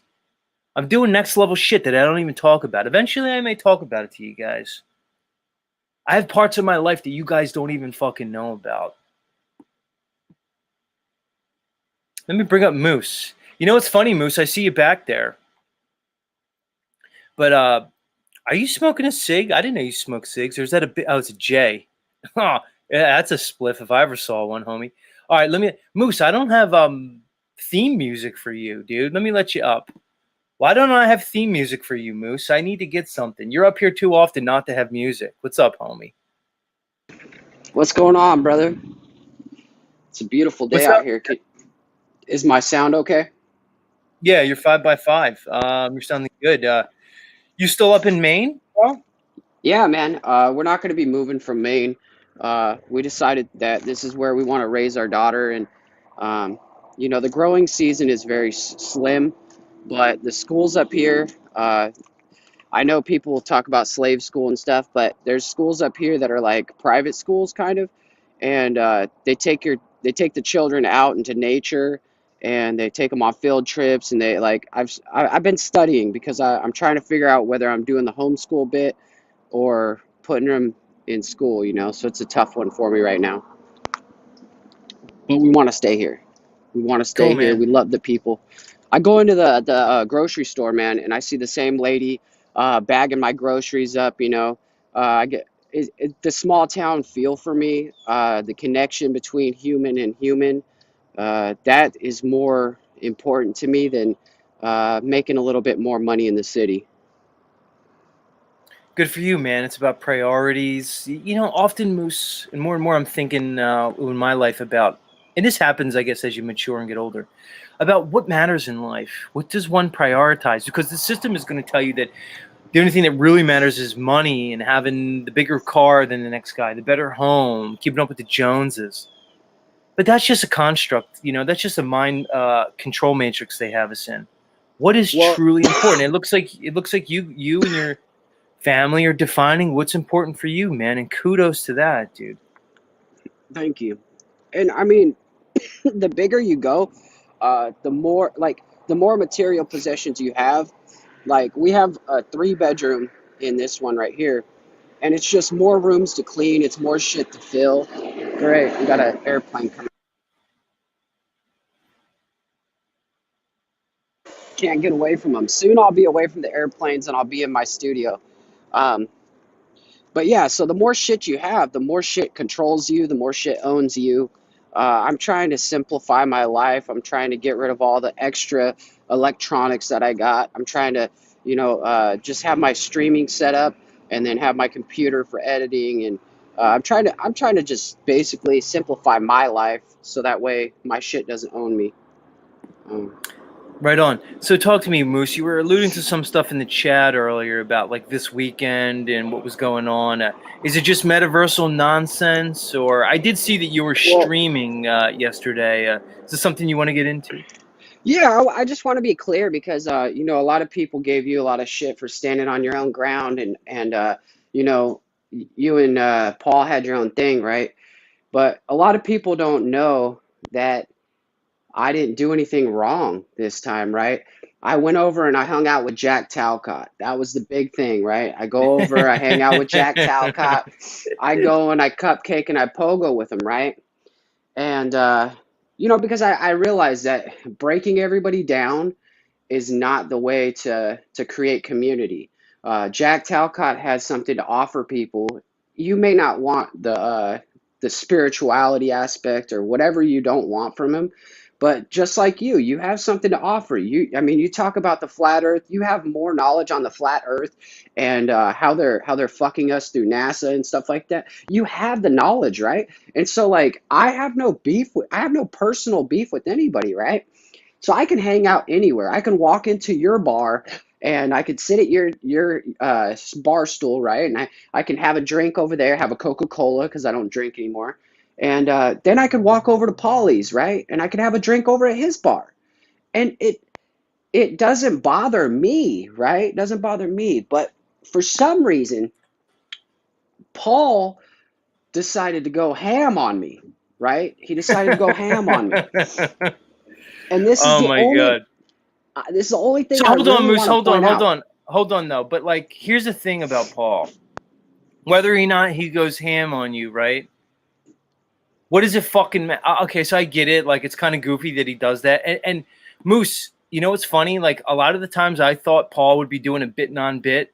More and more I'm realizing it's a non-bit, dude. Like, when I think he gets up in his feelings about stuff. People don't realize that. They'll say, oh, it's not. I think he does get up in his feelings. But here's the thing, No, he dude. does, bro. He texted Yeah. me while I'm Yeah. at Talcott's. He's telling me I'm a bitch, right? I wasn't gonna bring this up, but it's a non-bit. Yeah. When It's a somebody's non-bit. when somebody's texting you in real life, it takes it to a different point, you know. And Yeah. I've had happen with me before, you know, where there'd be something going on and Paul would shoot me a message. It only happened like once really, about something that was going on online. I'm like, oh, it's a non-bit at this point. But here's the thing, Moose. What does it really fucking matter though? Like, it's The like, record. That's all I want to correct, Z, because what he did that night, while I was streaming after Jack Talcott's, he was streaming a stream saying how I use his content on my other platform, Minds.com, to make money off of him, right? And so now I have all these people texting me that this is a mistake. You never give your fucking number out to people on the internet unless you really want to work with them. Yeah. I learned now with OTW News, Moose. OTW, I told the story, had my my number. There was metaversal stuff going on. He starts blowing my phone up, dude, spamming me. Say, fuck you, Z, we're going to take you down and blah, blah, blah. And look, I sent Cage in. And I'm like, oh, this guy's blowing me up in real life. What the fuck is this about? Dude, it's but here's the thing, Moose. All right, go ahead. I don't want to cut you off. Continue. Oh, it's fine. You I want just want to clear the air with everybody out there real fast. That's all I want to do. I just want to correct the record because I'm not a snake. I'm actually somebody behind the scenes working to help everybody, right? And so what I did was I posted his live stream like I did to yours. I posted it on minds.com. And now I don't get money for that because I don't put on there that it's my content. It's not my content. I don't get money for that. But what I did do is I paid $10 to promote that content. So he was sitting there telling all of his people how I'm this backbiting bitch and how I'm using his content to make money off of it and how I make $200 a month and how I'm a useless piece of shit and blah, blah, blah, right? And I'm just like, what I don't understand is the audience doesn't understand how I'm not emotionally triggered by this. Like, I am 100% calm and collected, and I'm not like upset about this. I just want to correct the record. Like, it's one of those things that it's like, you can make me funny. You can say anything about me. You can say I'm a bitch boy. I'm a monogamy boy. My wife is not what she needs to be, because that's not true. It doesn't bother me. But when you like, it's a joke. When you start going into the slanderous stuff and you try to like, he was completely writing on like destroying my name that night when I had nothing bad to say about him. I repeatedly said how I have no beef with him, how I actually respect and I respect what he's doing. And I was trying to like before I blocked him personally, I told him straight up what I was doing. I said, I'm going over to Talcott's. I'm bridging the gap or whatever. This is exactly what I'm doing. Don't worry about it. But when somebody preaches about being a man every single day and about how you have to be stoic and how you have to not get in your feelers, and for this whole display of fucking like this is just crazy, because 8 months ago I actually did instigate a problem, right? And I knew I instigated a problem. So I came back, I had my tail tucked between my legs, I apologized, I put out a public message, I did everything. I groveled, I went back, I played second fiddle, third fiddle. It didn't matter. I was just being part of the experience. But then he took it even further, Z. He took it even further and tried to tell everybody how I was asking him for money and how when I send him thumbnails or whatever, I expect to get money back. And like he was painting me out as this like money grubbing dude when I've never asked anybody for anything. That's all I wanted to correct the record on, and, All and right, just Moose. that's it. Fair enough, Moose. Here's the thing, dude. I mean, look, I would agree that the gentleman, Mr. Unslavius, is not always very detailed in the facts. He doesn't let the facts. He doesn't let the facts of the matter get in the way of a good narrative. It's kind of what he does. But I would just say that you have agency, you have control, and if you want to keep kind of swimming in those waters, some of that's to be expected, dude. You know what I mean? I know what you mean, but the thing is yesterday I went up on his panel because everybody's like, "Oh, you need to go up there. You need to go up there." Because I was triggering him in the chat. Because once I figure out I can get to you emotionally and you're talking shit about me, I'm gonna go hard at you. Because there's no reason for you to come at me. So I get it. He said, "Oh, why don't you just do it here? Why don't we just do it here?" Well, it's the same thing with you, Z. You're doing your own show. You're doing your own narratives. You're doing your own like thing, right? And you could come over and hang out with them and stuff. But the problem is he breaks the relationship, and he breaks the fact that like I was a better friend to him than anybody on that panel. And I was actually rooting for him and putting money in, and I was actually doing some work for him. And so it's like, why would you want to work with somebody like that? And until he learns these things, I don't want to work with somebody like that. You don't appreciate the little things. You're not going to appreciate the big things when we go famous, if we ever go famous. And it's just like I come here, and when I leave your show, Z, I don't feel bad. I don't feel like, oh man, I did a bad thing today, or oh, Z was hurting me so bad or something like that. I walk away from this show and I have a great day afterwards. I was pointing out how Jack Talcott gets off of his show and he's not having fun. He's not having a good day because everybody just shits on him the whole time.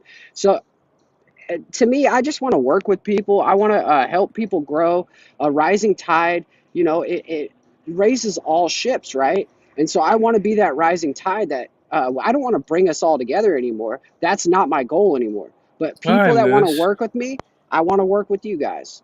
All right, Moose, right on. You got it off your chest. Like I said, I have an open panel, guys. I want people to come up here and express themselves as long as they do it in a way that's non-slanderous and non-defamatory. And I think Moose is good at that. All right, Moose, I'm going to let you go, dude. Much love, dude.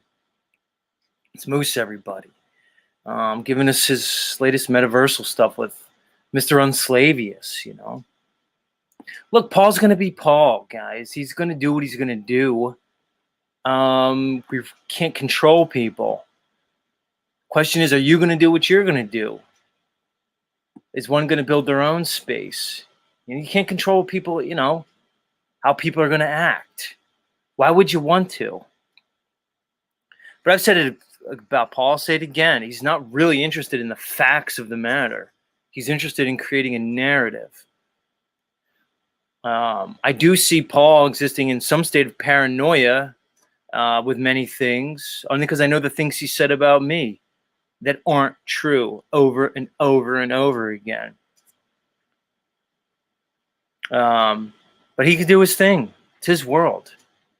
I wasn't even aware of some of the stuff Moose was saying. He has his own interaction with Paul, but it is what it is. And in a lot of ways, it's content. But you're right, Moose. I'm doing my thing over here. It is YouTube. That's the whole point. You come on, you present yourself. You participate in the creative endeavor. Then you move on, This is my enslaved music, anybody who was wondering. This a lot of it's power dynamics, a lot of it's like jailhouse dynamics. It's almost like, are you going to basically buckle under the pressure, or are you going to not? And there's consequences when you don't. Yeah, like Uncle Rick says, it is what it is, Z, bit non-bit, entertainment. 1, 2, 3. Who do I have in the back? Is that you, 5 Speed? I'm going to bring you up. Are you camera ready? Yeah, he's there. What's up, brother? What's up, 5 Speed? How you doing on this fine morning? That was good. It's good to be, right? Yeah, man. How's the weather treating you? Dude, here in South Jersey, man. Dude, it's like 90-some degrees today. All week it's in the 90s. It's like record-breaking, man. And, I try to be chipper. I try not to be affected by my circumstance, but the weather gets to me, dude. If it's ever too hot or too cold, Yeah. I start getting fucking crazy, 5 Speed. Like, I see you're sitting there with no shirt on and stuff. It's like, at some point, man, when you get to a certain time of year, you expect it to cool down, man. And I don't know. Part of me wants to get my life in a position where I'm able to kind of like move around for the seasons. When it's hot, go up north. When it's cold, go south. I don't. What's the deal with that? Go ahead, man. It's been that way down here too, way up in the 90s. Hot as hell. Yeah, dude. I'm just over it, man. I'm over so many things, man. Dude, there was a time in my life when I was like, living in their system where I remember it'd be like 100 degrees, and I'd be like, I'd be like in a shirt, like a dress shirt and tie, and like nice shoes, like going to my job, like sweating my ass off. Wearing a tie, dude. I don't like to dress up. I don't like to be in no suit and tie. No, I'm over it too, man. It's just, to me, that's just programming. It is. I mean, it is to me anyway. I can't say for nobody else, but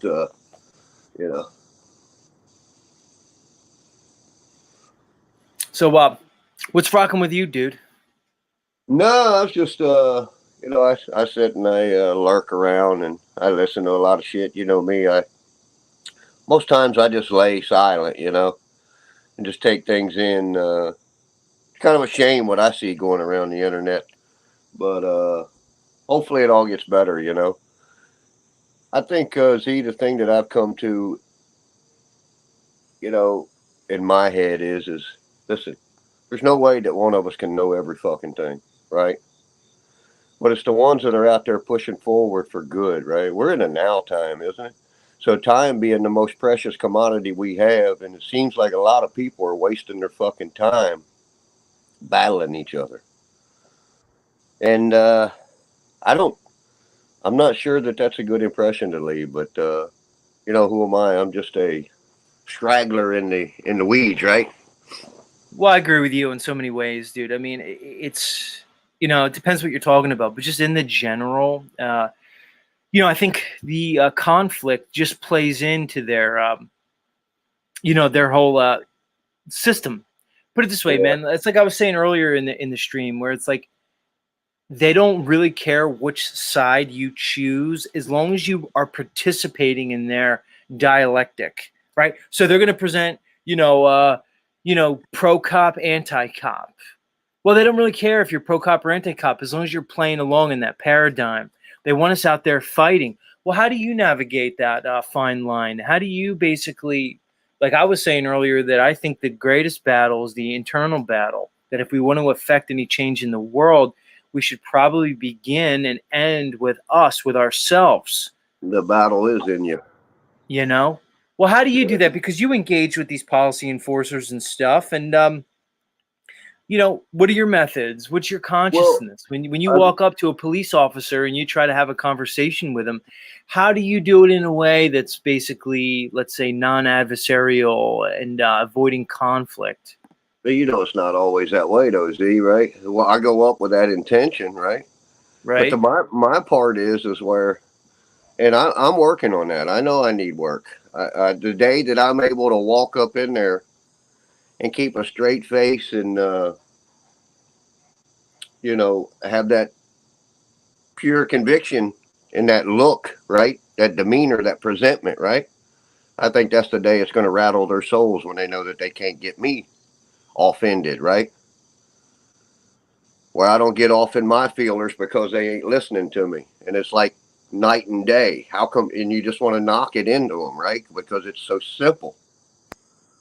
Dude, you're fucking wasting a lot of damn time sitting here playing with me. You know what you need to fucking do. Now do it. Let me ask you, do you think 5-Speed that they know what, like you just said, they know what's right? Do you think they actually do know what's right and they're acting in the face of that and contrary to it? Or would you say that they're more deluded? Okay, all right, let's talk 5-Speed. Did you see that that lady got blasted? They said she was shoplifting. They said she tried to run the cop over and he fucking blasted her, the pregnant woman. Have you seen that? I heard a little bit about it, but not much, to be honest with you. I don't know enough. But I do know what you're talking about.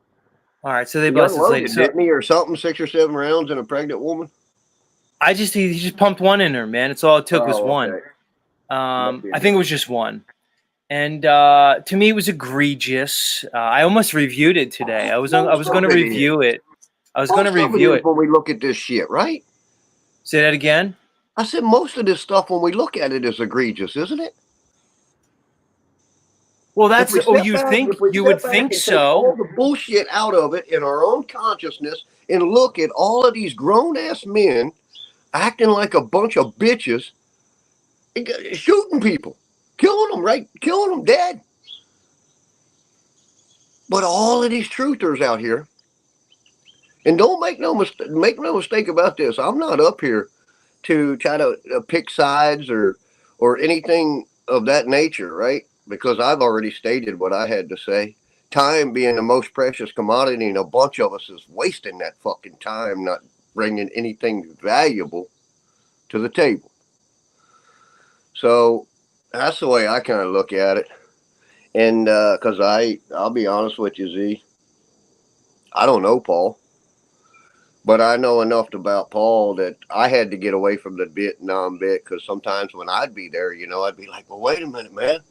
He talks all this good game, and then I see this. But now I started to figure out the Vietnam bit. Well, when it's going on like that, I'm out, because there is not one time that I've never been to Paul's panel, nor Wizards, for that matter. There's not been one time I haven't left there with some value. Not one. Whether it be me finding my inner self through my feelings and some of these things not bothering me no more, because I, kind of sometimes see where they're at, even though I don't agree with it, right? Because I'm all about cutting the chase, right? Let's quit the bullshit, guys. Let's get right to the fucking point.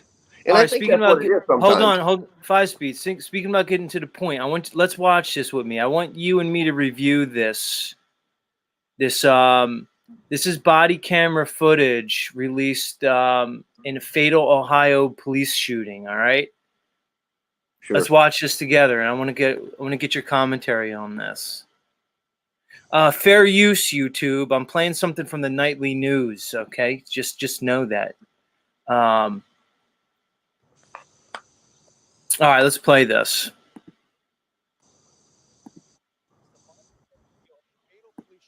Near Columbus of a 21-year-old pregnant. 5-speed. Can you hear that? Authorities in Ohio I today. can. All right. Let's play this out, and you and I are going to kind of break this down. It's the body cam video of a fatal police shooting near Columbus of a 21-year-old pregnant woman. CBS's Nancy Chen reports a lawyer representing the family says the footage shows a, quote, gross misuse of power and authority. Hey, out of the car. Out of the car.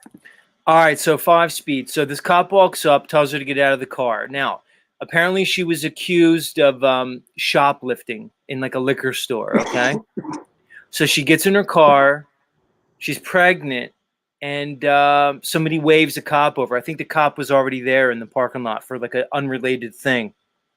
Cop comes over and says, "Get out of the car." All right, this is where we are. Well, they now have, real quick, Z, they now have parking spots for all law enforcement partners. So they probably got their own parking spot there. Interesting. All right, let's continue. Newly released police body camera footage shows 21-year-old Takia Young, a pregnant woman, repeatedly being told by 2 police officers to get out of her car last week. Out of the car. Young, who is suspected of All right, so she puts her window down, as you could see, maybe like 20% of the way or a quarter of the way. She puts her window down to talk to him. shoplifting alcohol at a nearby grocery store, refuses to exit her vehicle. They said you're All right, now look where the other cop is. So there's 2 cops. There's this one body cam footage here. He's at her driver's side window. And then let me go back. And then you see this body cam footage. This is the other cop. Notice where he's standing. He's standing in front of the car, in her way, okay? I just want you to notice where this second cop is. So she can't leave, exactly. Let's continue. Now, I believe the car's running at this point. To exit her vehicle. they said your stole stuff, do not leave. Get out of the car. Then get out. No. Moments later, Young slowly accelerates toward an officer. All right. Now, this is where the government's going to say that she was using her car as a deadly weapon because 5-speed, people are going to say she's unarmed, but the government's going to make an argument, very likely, that the car can be considered the dangerous weapon. But here's the question. Who told this cop to stand in front of her car like that? Who told him to put himself in harm's way? She was accused, 5-speed, of shoplifting. She's not currently a danger to other people.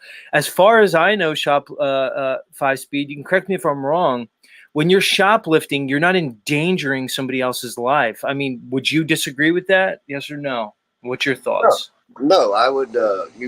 You're not endangering anybody's life. You're just taking something that doesn't belong to you. Right. So now they have this woman. They know what she looks like. They know the car she's driving, which has a license plate. She's easily identifiable at this point, meaning to say, even if she were to flee the scene, it begs the question on what's the level of force that should be used on her. This cop put himself in harm's way by standing in front of her car. Let's continue. Officer. All right. So you can see now the car starts to move. He has his left hand, quote unquote, inside the car, but it's not inside the car. It's just on the window there. And you can see in the top left corner the other officer's right arm where he is in his position in terms of the vehicle. All right. He then fires one. All right. Now, she didn't slam on the gas. She's moving. She's not accelerating at an excessive rate. Now, this cop, he still has his left hand on the hood. He has not moved out of the way. He, in some insane cop-like narcissistic way, is still standing in front of the car. His left hand's still on it. Now watch. Once, hitting her in the chest. and he fucking blasts her, dude. You can see his right hand, the reflection of his hand. So here's the question, 5-Speed. Why did he have his gun out? Let's go back. So this is telling me, dude, his gun was drawn out of the holster already, because when this lady hit the gas, his gun was already out. Why did he have his gun unholstered? Z. Man, I don't know. I don't want to sound like an idiot up here or anything, but man, when I look at all of this stuff, I look at everybody involved. You know, what is the mental age of these people that are considered management in these agencies that are law enforcement? I could have done that so many different ways, right? You got 3 officers there that you know of. You could have put another car. It could have went. You could have let her leave. You could have done a lot of things and just followed her home. But I mean, here again, here's people operating on feelings and emotions with no reason and logic. And these are the people that everybody vote for to give up your sovereignty to, right? And everything else. And we, us, the people that have the knowledge, somewhat of the knowledge, right? It may not be holstered yet, but the ones that do have it, I think we're doing a detriment by all of us not coming together and creating a force to be reckoned with in reason and logic and facts and truth. Now, I find the truth very easy to get to. And the minute somebody gets triggered outside of something, just because someone said it, doesn't mean it's not true because someone repeated the truth, right? Well, It's yeah, it's not them saying it. It's not me saying it. The truth is the truth. I didn't say it. It's what it is. right. Here's the thing, Russ. It's a similar thought is that when these cops put on their little costume and they go play officer for the day, they forget that they're men and women first. Right. Right. So they feel as though that once they're acting as agent for agency, that makes them above the law, which in their mind is tantamount to above morality and above ethics. And the thing is, you can never escape the moral imperatives of this world just by putting on a costume and acting as an agent. And I think that's the great trick, is they split people. They create a sense, a disassociative sense that when they're acting for the system, they're no longer bound or bonded by the rules of humanity, the tenets of morality, ethics, and principles. Would it be safe to say that they didn't do that? We did that to ourselves, right? With the forms and the degrees and the levels of bank accounts and the size of houses and cars. They just gave us the tools to do it. They just gave us what we needed to manipulate each other and to get us all fighting with each other. Because we did it to ourselves. Well, that's it. And then we play into it. And to me, that's tantamount to selling your soul. And that's the Faustian bargain, the devil's bargain. But most people continue to play into it and waste their fucking time. Time, again, being the most precious commodity. So what we do with that time, and what we do with that time, is it something good for good? Is it for something for bad? Do we go out here and play around and fuck around when all of this bad is going on? And there's a lot of people, let me tell you this. There's a lot of people out there that have enough knowledge to make a big impact in this world. There's a lot of people, if we would just come together and organize, right? I wouldn't say organize. Let me retract that word. I wouldn't say organize. Well, maybe. Well, maybe it's just about doing what's right, Russ. That's it. That's it, man. All right, let's continue with this. Let's continue with this, and then we'll continue with the commentary. Go ahead. He then fires once, hitting her in the chest. The officers chase the car as it rolls into a wall and immediately begin medical assistance. Young was later pronounced dead at the hospital. Her baby did not survive. Glendon Township Police Chief John Belford has placed the unidentified officer who fired the shot on administrative leave pending an investigation. Despite being ordered to get out of the car more than a dozen times, she refused to do so. Right. So that means you shoot her, you fucking blast her dead. What was the probable cause and articulable suspicion that, so whoever made that claim, I think they should be sitting in a jail cell right now. If this woman didn't do anything, there's no evidence of it. Well, that's the thing. I mean, she may have shoplifted, but here's the thing: you're innocent until proven guilty. That's right. But it begs the fundamental question of the rights that you have as a man or a woman, and the basically ability of the state to detain you when you violate a law. Now, you can say that stealing is unlawful. You've committed a loss. Let's say the injured party would be the proprietor and owner of the liquor store. Okay, you committed loss. However, is this justice? Why? And I ask this question: why did he have his gun unholstered to this woman? Was this woman posing a threat to either herself, to them as the officers, or to others around them, to have the gun unholstered and pointed at her? There's so many things here. I think Chrissy Lee Doll says, Z, why are you believing the news? And that's a fair question, Chrissy Lee Doll. This could just be a hoax, but Chrissy Lee, I'm not just going to auto hoax everything. Christy, are we just to assume that because this is presented in the mainstream that it didn't happen? It's possible. This could be completely fake. This could be this woman could have never existed. She could be a crisis actor, or it could have happened just the way it said, or somewhere in between. But are we to discount that sometimes cops shoot people? Chrissy Lee, I've seen it enough of my own life to know that everything's not fake.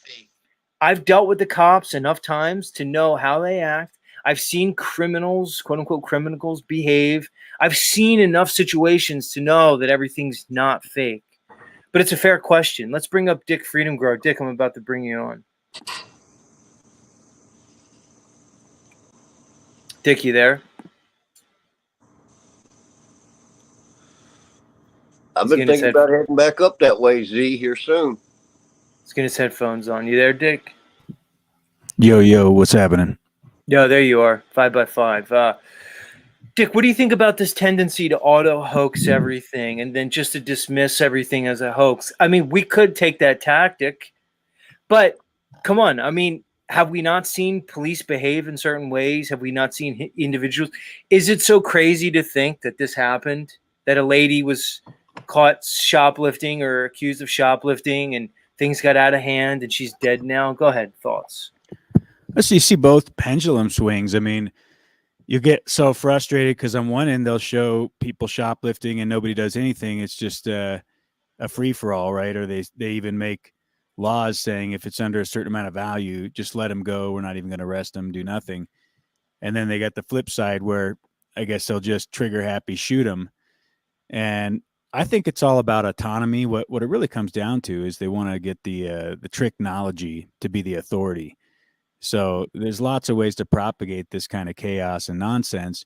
But what eventually happens is they say, well, we can assist the officer with some kind of decision-making mechanism, or even, have the technology in a robot form, completely computerized, actually implement the law. Then it just comes down to, what are your rights? You got a little fucking animal robot drone coming by, determining what you can and can't do.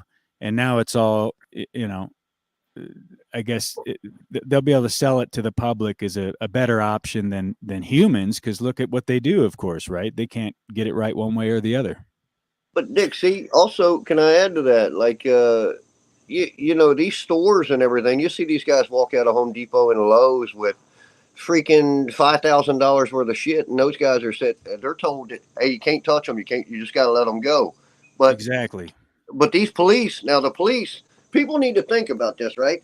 You can't touch these people, but the police now, they can let them get to the parking lot and you can just shoot them down, execute them. I mean, it is fucking mind blowing to me that all these people want to get out here and argue with each other and all this mass destruction going on right in front of our faces, and everybody just wants to argue with each other. Problem, reaction, solution. Same old game. But I mean, you know, I love everybody, but you know, I choose to go around certain folks because I find value in it, you know, and think there's value there at some point, you know. Yeah, So- I mean, if they tell you it's illegal to drive, not only, you know, this right to travel, that whole argument, but hey, it's not safe for humans to operate a vehicle. We have autonomous driving vehicles that, you know, operate under AI intelligence, and we've shown that there's a 99.9999% safety rating. You know, you barely ever die when you're in your portable prison, so to speak, because it's. I mean, how many directions can they take at that point? You're under full surveillance. They could lock you down. They can shut the vehicle. You know, they can take it wherever. Your car becomes your fucking prison. Yeah. And essentially, they want the technology everywhere, on you, around you, and making these decisions for you. And then it's all a neutral source, right? Because it's not bias, is what they're going to say. It's the augmented intelligence. It's always doing what's best for humanity. Right, and think about that. Most times through their cop-splaining, they get most folks to agree with what they just cop-splained. And then once you agree with that, then you just gave them authority.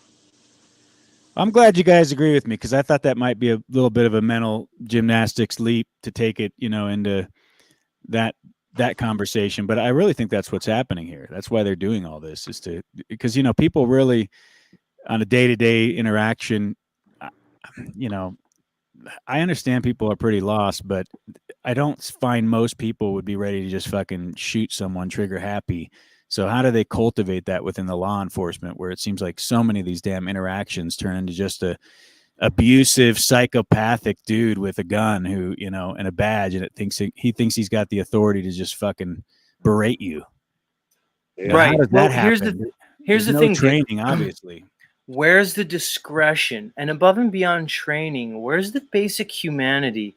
It goes back to what I was saying about behaving as an agent, and how we're all basically hypnotized by the system, that when we perform certain roles, we feel as though then we're beyond the basic fundamentals of humanity, right? So when you're the role of a cop, you can behave like this, because to justify what happened here to this woman, you could only do so under the construct that's created by the, you know, the government, the mind control government that they have.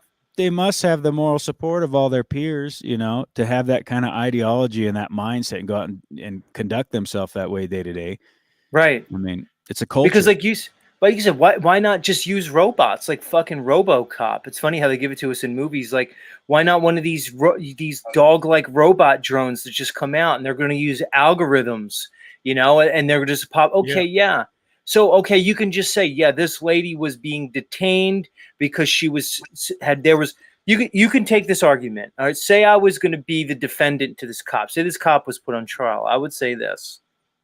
If I was to defend this cop, this is the argument I would use as the attorney. I would say that this woman was being detained because there was reasonable suspicion that she committed a crime. She was being detained. Under the detainment, she used basically deadly force to escape detainment, therefore putting the officer's life in danger, and his use of deadly force was justified. You see, that all makes sense under their construct, but you're assuming certain things. You're assuming that the state has the authority to detain you in the way that they're doing so. You're also assuming that that cop has the right to place himself in a deadly situation to prevent her from leaving when she was showing no deadly force herself. She was simply being accused of shoplifting. So when you take away their construct and you look at it through the eyes of humanity, when you look at it through the eyes of reason, I see a cop that was basically using his discretion in the matter. And I see a cop who basically committed, at the very least, manslaughter on this woman. It might not be murder, but I think he behaved in a way that was flagrant enough and disregarding human safety to such a degree. I think this man committed manslaughter, and I think this cop should be brought up on charges. Go ahead. What do you guys think? I think it was murder. He took a life. I mean, something else I wanted to touch on too. If we sit here and we look at this through reason and logic, what possibly could this woman have stole of greater value than one's life, right? Exactly. What possibly common sense. Right. What possibly could she have stolen? And secondly, who would take off? Is she just standing up for her rights right now saying, hey, listen, motherfuckers, I ain't stole shit. You ain't got shit on me. You got no probable cause. You got nothing. Get the fuck away from here. And then they continue on. Yeah, he murdered that lady. Now, have they said, was there anything in the car? Is there anything that proves any of this? Right, that's a good question. They didn't say, we looked in her car and there was the item in question, which would bring a whole new twist to it. That shouldn't matter, but in some ways, I think it would add to the story. Did she actually steal? And that's the point. She was only being accused of theft. Small theft, misdemeanor theft. Yeah, you don't sneak someone over that. That's insane. Right. Why did he even have his gun out? That's the question. Why did his gun come out? Because I can tell you this, when she pressed the gas, there's no way, Dick, that he unholstered his gun, took it up that quick and shot her. Because you can't tell, as I'm reviewing this footage, you can't tell that if his gun was unholstered, but I'm going to use my logic to say that there was no way his gun was out. That shows it right there. Hold on.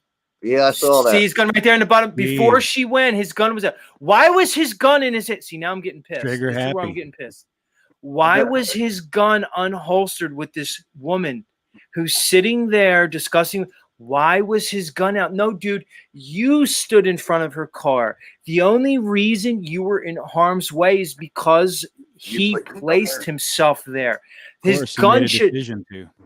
The fact that his gun was unholstered, did he listen? Let's use discernment. Did he think this 21-year-old black pregnant woman in a Kruger's parking lot was going to be sitting there strapping up? Was he under reasonable suspicion that his life was in danger to have his gun unholstered? Look, this cop is probably going to get out. He's probably not going to be prosecuted. And if he is, he's probably not going to be convicted. I don't know. But what he did was morally wrong. And I think he committed at least manslaughter, if not second-degree murder, at least. This cop needs to be prosecuted. If I were the prosecutor, he would be getting prosecuted, okay? He behaved in a way that was reckless. He behaved in a way that was dangerous and reckless. This woman is dead. This unborn child is dead. This didn't need to happen. Now, I want to change up this topic now. What does it say about these women, Russ and Dick? Now, the people, we just accept that women are just roaming around society, that women are independent, strong, and empowered. This is my problem with current society, because this woman showed an inability to think and act. She got nervous in a situation. She got in her feelings. She got in her emotions. She behaved poorly. Now she and her unborn child are dead because of it. But what does it say about her ability to be an independent woman in society? We just accept this as normal. I don't know, Dick, you're married. I'm sure your wife goes out and she does, probably does, shopping and picks up the kids. But it begs the question, the fundamental way that we exist in this quote unquote society may be the underlying problem. Why is this woman in a position to be dealing with law enforcement officials?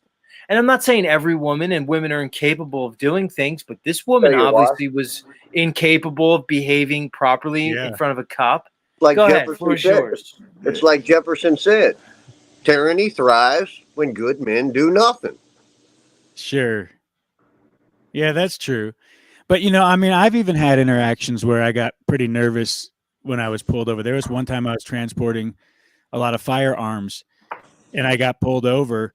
And I don't know what it was about the situation, the energy of the officer, or the circumstances that it was nighttime, and they just seemed to be scoping me hard. And I was being honest about everything. It's like, why do you have all these firearms, and why are you acting so nervous? And I had done absolutely not one thing wrong, and there was no reason for me to even be nervous. But I think I've watched so many videos of cops just being trigger happy like this and doing nefarious things that now you just sort of assume these people might make a bad choice and harm you.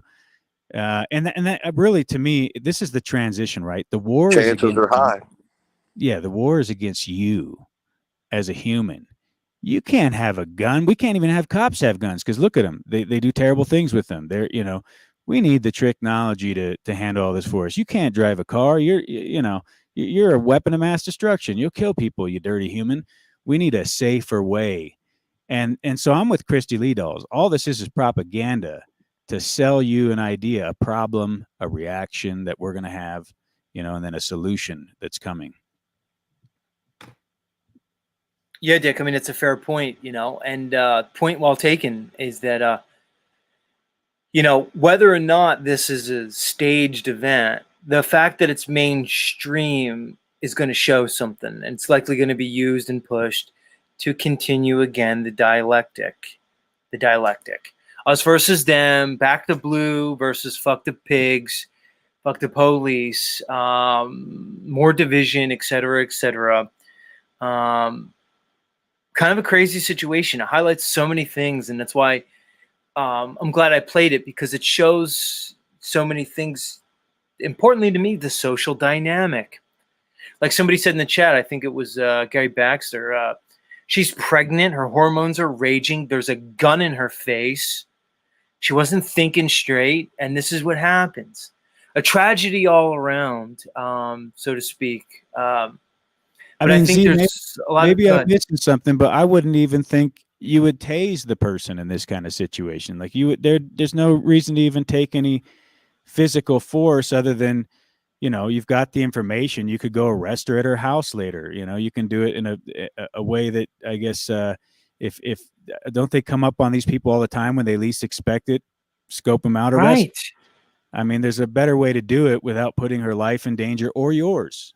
Dude, running from a cop is not a reason to get blasted and get your life taken. I've seen guys, a couple, they'll get, say, pulled over for like something, and then they'll have a warrant out, and then they'll run, and the cops will blast them right in the back. No reason to think that they were armed. No reason to think they posed a threat to others.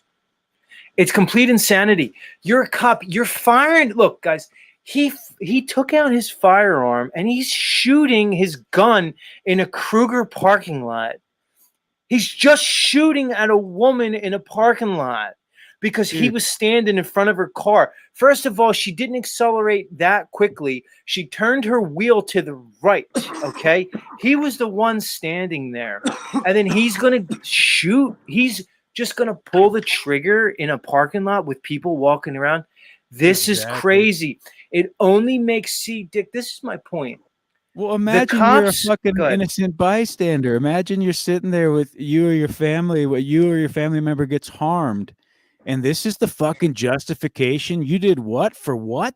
Some person and you risked my family's life, and now I got a fucking bullet in my arm or in my head. I'm a dead family member because you can't think responsibly enough to consider the risk versus reward of this situation. And the level of just ineptness is so deep and absurd that it almost seems to lack humanity. That's what, to me, reeks of the propaganda. Is like, people can't possibly be this stupid on either end, but right. It seems to be. Again, it's what I was saying before.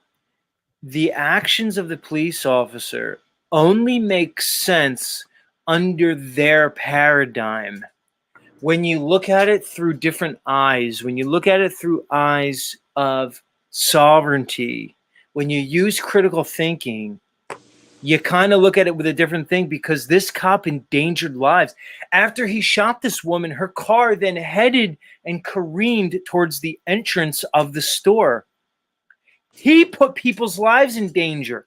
He's the one who shot his firearm in the middle of a busy parking lot and then turned her car into a weapon. It wasn't she that did it. It was he that did so. This is bad for so many reasons. And I do agree this does further the, further the division, further the divide, and it's going to be used. I think this is going to blow up. I think this is going to turn into a big thing. I really do. This is going to be the next thing they're going to use. The cop's a fool. He's brainwashed, and I do think he should stand. I think he should be in some way prosecuted to the full extent of the law for this. Well, I think this goes by that.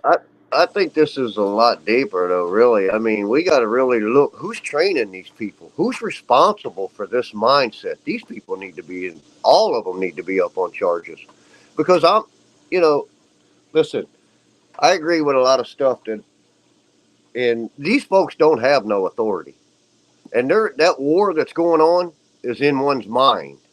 And when you settle that war within yourself, maybe that consciousness, that higher conscious will subside there, whatever. But I mean, come on, man. These guys have no authority. Zero. Zilch. Well, it's multifaceted. These people are toxic in the brain. They have parasites. Yeah, but Dick, look at the distractions that they put out and everybody follows. I mean, it's psychological disorders. I mean, it's rampant in all aspects of society. So it's like Z was saying earlier, they put on a little fucking suit and they go out and think there's something. They think there's something different because they got a little fucking badge, a little trinket, sparkling gadget they can show you, and it gives them authority and some fucking soapbox to stand on where they can impose themselves in your life. And they don't even have a concept of what their actual what they're doing is supposed to be embodying, which is this servant type of stewardship mindset. So yeah, it comes down to training, but it's also just from the outset, man. It's education. It's the food system. It's the stress and anxiety of a fallen society with fake money and fake medicine and fake science and fake fucking everything. You can basically look at a veneer of a life. All the buildings are fake. They're all built with veneers, shitty poison, pesticide, off-gassing houses. Yes. It's just the level of logic of almost everything we do, even industrially, with medicine, with science, all this. It's all a control mechanism that's being funded by our currency. So what are they fiat. Controlling, Dick? They're controlling people's thoughts. Your mind, yeah. Your intention, your autonomy, through subtle and outright, in your face programming. Yeah, and now I wonder how much more shit was going on behind the scenes with everybody talking about this. You know what I mean? Everything is a distraction most times. Yeah. You can believe nothing you hear and half of what you see anymore due to AI. So it has to be through reason and logic. You give any of it any attention, right? Yeah, but I mean, what do you guys think? Do you think, like, out of all the incidences out there going on, don't you think this is kind of like a hand-picked, media propaganda? I mean, even if it is authentic and it actually happened just the way they're saying or whatever, it's like they chose it to push an agenda, right? It's not just some natural organic process that hits the algorithm, and that's the one that we're all talking about and seeing and looking at. Sure. I see it. Well, I think the day's coming, though, Dick. It's going to backfire on all of them. And, I look at a lot of things, right? We see what everybody does out here on the metaverse. Well, isn't that a record? Everybody's already played out their part, right? And the intent that lies in them, right? Is that not what we're going to be judged on? Because we've already played out the part. The record's already there. We've stated what we've stated. We've been who we said we were, right? So at the end of time, when it all comes back on us, everything that we put out into the metaverse when that comes back, is it going to be good or is it going to be bad, man? I mean, I'm just asking a question. I don't really know, you know. I just don't want to be caught with my pants down. So I always you try just to got to do walk with a I clear always- conscience. You got to yeah, do I what try you to know do is what's right good, and right and just. respond accordingly. There will be more challenges to come. You know, every day brings a new set of opportunities to either fold or stand strong for your guiding principles, So which as are in you. individuals, those challenges stand true to you, though, isn't it? As an individual, as one, They stay true to you. that individual, right? I mean, everybody, we're all seeing, I all guess, through a sinners, we're not fractal sinners. perspective, but I mean, I think we all see synchronicities in our experience too. And that's kind of why the testimonies are valuable, because we get to hear that, you know, we're not alone in it, that actually we do struggle with the same ideas, the same concepts, the same, you know, if we're using critical thinking and we're actually exercising our minds, that, you know, we come to similar conclusions. See, and I've always just kind of, you know, I've got a couple kids, and a lot of folks don't know my whole story, but I kind of lost everything because of the truth, right? Because I couldn't go along with the bullshit no more, right? Through that reason and thought process, that psyche, right? To know Yeah. that we already know that this shit ain't right, but we go along with it with all the buts and all this and all of that, right? Just to play the popular role or whatever the case may be. Of course, But you at the didn't end of lose the day, everything. You it is had a- to have gained something, right? Right. At the end of the day, there is a record there, and our children, when we're dead and gone, they're going to know what we did in the 2020 and all of that shit. They're going to know. They're going to Yeah, know it's all what on their record. mothers and their fathers did to protect that legacy and future. Right? They're going to know because we've already created the record. We've acted it out already. The fucking play has already been played. See what? Yeah, that's I why don't when get they it, say, you man. know, are you on the right side of history? That actually is a meaningful question to ask. You know, it's a purposeful statement to put out there and challenge people, convict them with, because You've it already is all played on your record. role. It's insane. Round and round we go. The show's over, folks. Is that what they say at the end of Looney Tunes? It's over, folks. That's all, folks. I'm playing my Goofy Marine music because there's a Goofy Marine on the panel now. What's up, Steve? Good morning, gentlemen. Hey, you like the bass, don't you, Steve? You got that Kicker Performance Audio shirt going. Kind of a little bit why I came up. Ask Mr. Audio Ali just a question. Hold on, let me make your mic louder. Inquiring minds want to know, huh? Hold on, let me mess with your settings. That's right, Gomer Pyle. Some people know what this song is. Say something, Steve. What's up? All right, that's better. So of course, so you saw us reviewing these policy enforcers, and I figured you'd have some strong feelings on that, man. So what did you think about what's going on? Do you think it's just basically playing into the paradigm, cops versus, you know, BLM? Is this just a, you know, is it all fucking fake? Was this cop just a complete asshole? Should he be prosecuted? What are your thoughts? Well, everyone needs to understand, if they don't know, it starts with this cop training, right? And they're trained that their safety is more important than anyone else's safety. They need to get home. So whatever it takes for them to get home, they're going to do that. You know, that woman posed a threat. You know, she was using her vehicle as a weapon, right? That's the way they see it. But what it breaks down to is that you don't fuck with the cops. You know, you have to comply. Don't argue with them. Beat them in court, you know, and some people will either do that or won't. And when you don't do that, you're putting yourself in danger. You know, I have 4 children who are all drivers, and I told them, whatever a cop tells you to do, do it. Make sure you record everything, and we'll fight it in court. Nothing worth getting killed or shot over a traffic violation or, you know, anything that, you know, you can't stand right there on the side of the road. Yeah, I don't agree with that.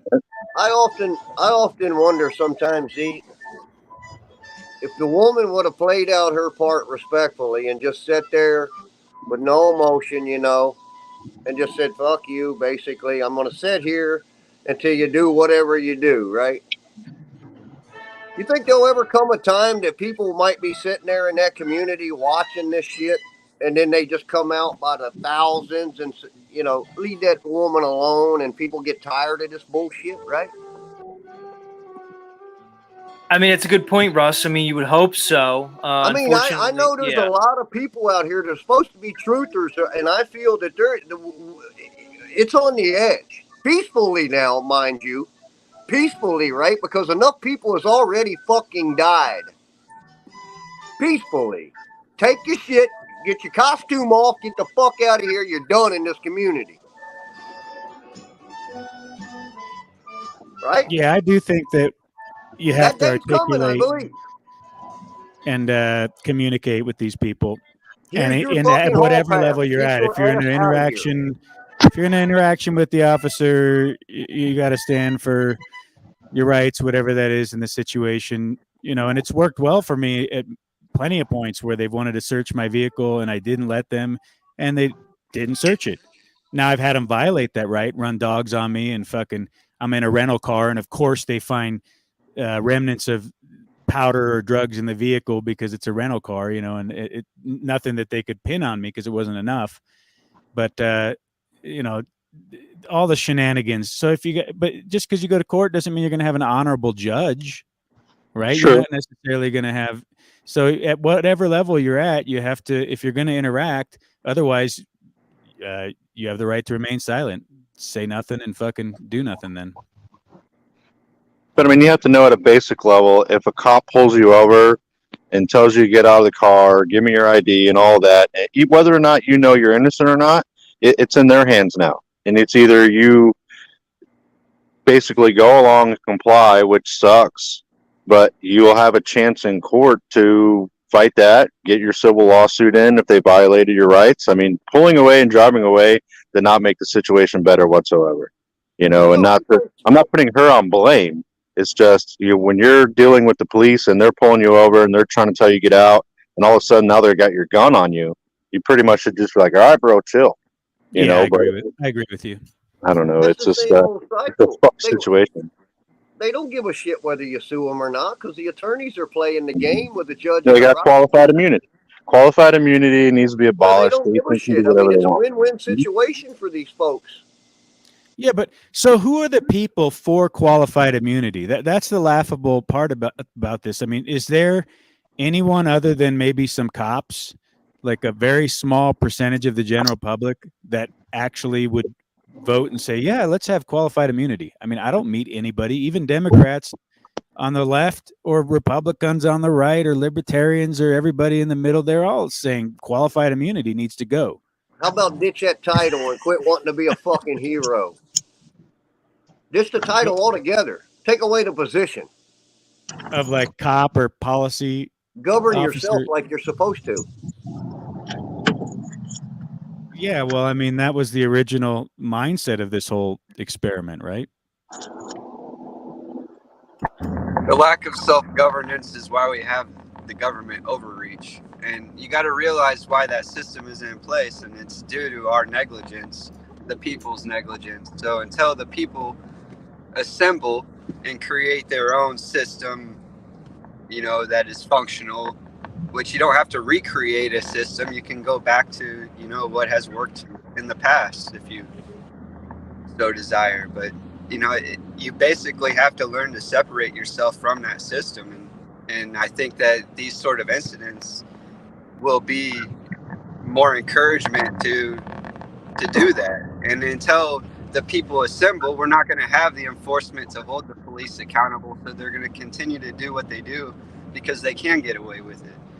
So I think that, you know, like 5-Speed, you know, some of the people you look up to for, you know, your spiritual enlightenment or whatever are actually keeping the people. I know you mentioned earlier that, you know, people should come together, but there are a lot of tactics at play that are keeping people from coming together and just recognizing what's true and right, and in order to be right, you know, doing what's right seems less important than being right to a lot of truthers, so to speak. Good stuff, Well, Mitch. That separation. Hold on, guys. Hold on, Ross. Panel, get your final thoughts in. I have another guest I want to bring up, and I want to move to a different segment. So, All right, I'm out, appreciate brother. you guys being. Yeah, much love, Steve. Final thoughts, everybody on the panel. Then I'm going to move on. But I think it was a good talk, guys. I think this was relevant this morning, and I don't think there's any right answer here. But I do think that the discussion is valuable. We think we should, shy away from these things. And we could even take it like this, whether was this whole thing a fucking hoax? And that's worth discussing also. So good stuff. All right, final thoughts, guys. Real quick, I'll go. But to say something to what you were saying there, Mitch, I think that separation would be that reason and logic of that psychic mind thought up there versus the feelings and emotions, and not let them come together in a more powerful discussion. But with that, man, peace and love to everybody. Many blessings, and hey, be the change you wish to see. Popularity without a positive purpose is pointless. Much love. Right on. Cheers, Russ. Yeah, Dick, if you want to stay up, I want to keep you on for the next segment if you have time. Cool. I'll chill. Mitch, it's good seeing you, man. It was, I hope everything's going great for you, dude. You still in Colorado, or? Yeah, everything's going good. Thanks for having me up. But yeah, I'll catch you on the next one, man. Good seeing you, bro. Peace. All right. Likewise. Peace. All right, Dick. This next guy I had him up a couple days ago last week. It's Flat Earth Eric. He was up, Dick. I don't know if you saw it. This guy's, his goal is he's planning a trip beyond the supposed Antarctic ice wall. Oh, yeah, I remember this. Yeah, I was listening in. This is Eric. So,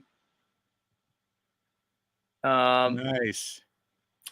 I wanted to bring him back because I'm fucking endlessly interested in this guy. Not only what he's trying to do, Dick, I'm a little different. Like London Man always says, it's different over here. I'm trying to do the London Man accent. Like, it's different over here. Like, I'm not just going to come up here and talk to him about the logistics. Like, is it going to be helium or hydrogen or hot air, and how you're going to use, fuel for propellant? I get into the psychology with this guy. Why does he want to fucking get away? I even presuppose that possibly he fucking wants to just get away from his wife and everything. He's just trying to get out of here. I'll let him touch. You're not really entertaining the wild idea. You're getting into the psychology of why he's thinking that way. I should be that, intelligent about how to approach things like that. Because I remember Christian Knapp. He used to pitch me the flotilla.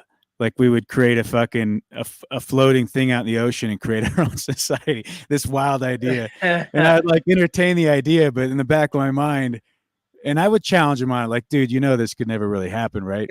I couldn't tell if he was trolling me or not. Like, he actually thought it was going to happen. But do you think this guy is kind of trolling you? Like, does he actually? No, that's why I love him so much, because I know he's the fucking real deal, and he's a real flat earther like me. Like Eric, I'm about to bring you up, Eric. Hold on.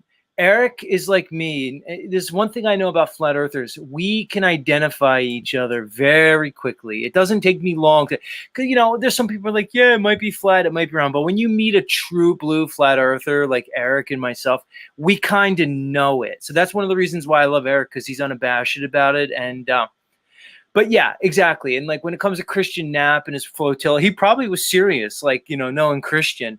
But I always beg the question, why do you want to get away from society? Is it just this or that? Why not try to make it better here? We're just going to leave everybody in the dust. So long, suckers. We're going to start a new civilization out in the fucking middle of nowhere. Let's bring him up. Eric, welcome back to the stream. Good morning, Dick. Yo. Cheers, Eric. How you doing? It's a good day. I agree. Get some productive shit done, huh? How's the audio? You're good. You're good, Eric. Yeah, you're 5x5, as they say, good sir. So how's it going, man? Have you gotten any traction from going on these panels to your Telegram group?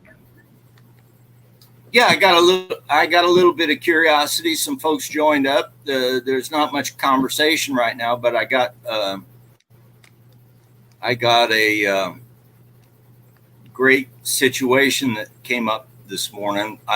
I couldn't watch all that cop stuff, and so I was looking at Dave Weiss's Flat Earth, Sun, Moon, and Zodiac app. His daily video is a real good one about going to Antarctica. Oh yeah. Yeah, it's top level. I'll put the link in the chat. Yeah, you got it. Dave's app, man. Good on that.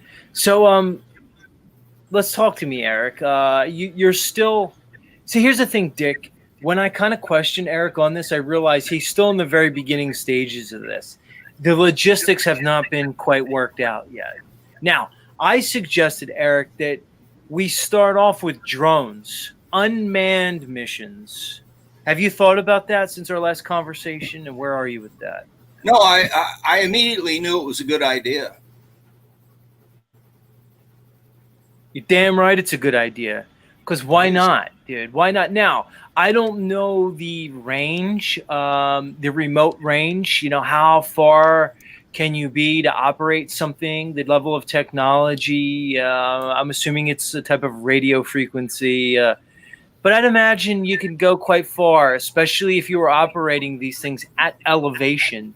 So if you can get yourself to elevation, you might be able to extend the range on these remote drone-like objects. And again, I think probably float technology would probably work, whether it be a balloon or otherwise, just unmanned. I think that would probably be the safest option. Like Bear Juju says, like military drones, but I'm not sure what they're using for military.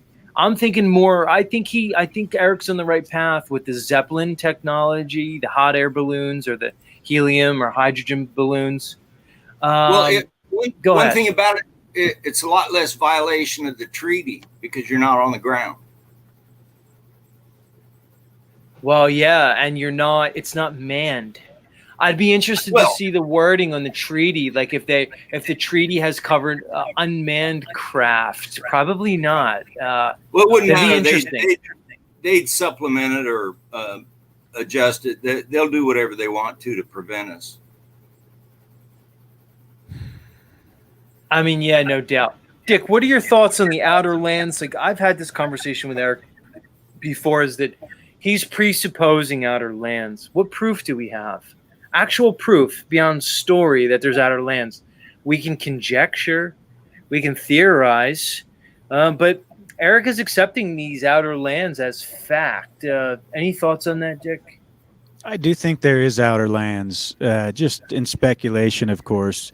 I've seen those maps they've shown, I think, on some Eric DeBay videos. There's been, speculation about explorers, and even the Admiral Byrd said that he knew there was a lot of territory that wasn't accounted for. And not that that's necessarily the most credible source either. But I just have a sneaky suspicion, Z. It's not something I can corroborate or say with absolute unequivocal, certainty. But it seems to me that they're hiding a lot of things, and I would not be surprised at all that they're hiding additional land.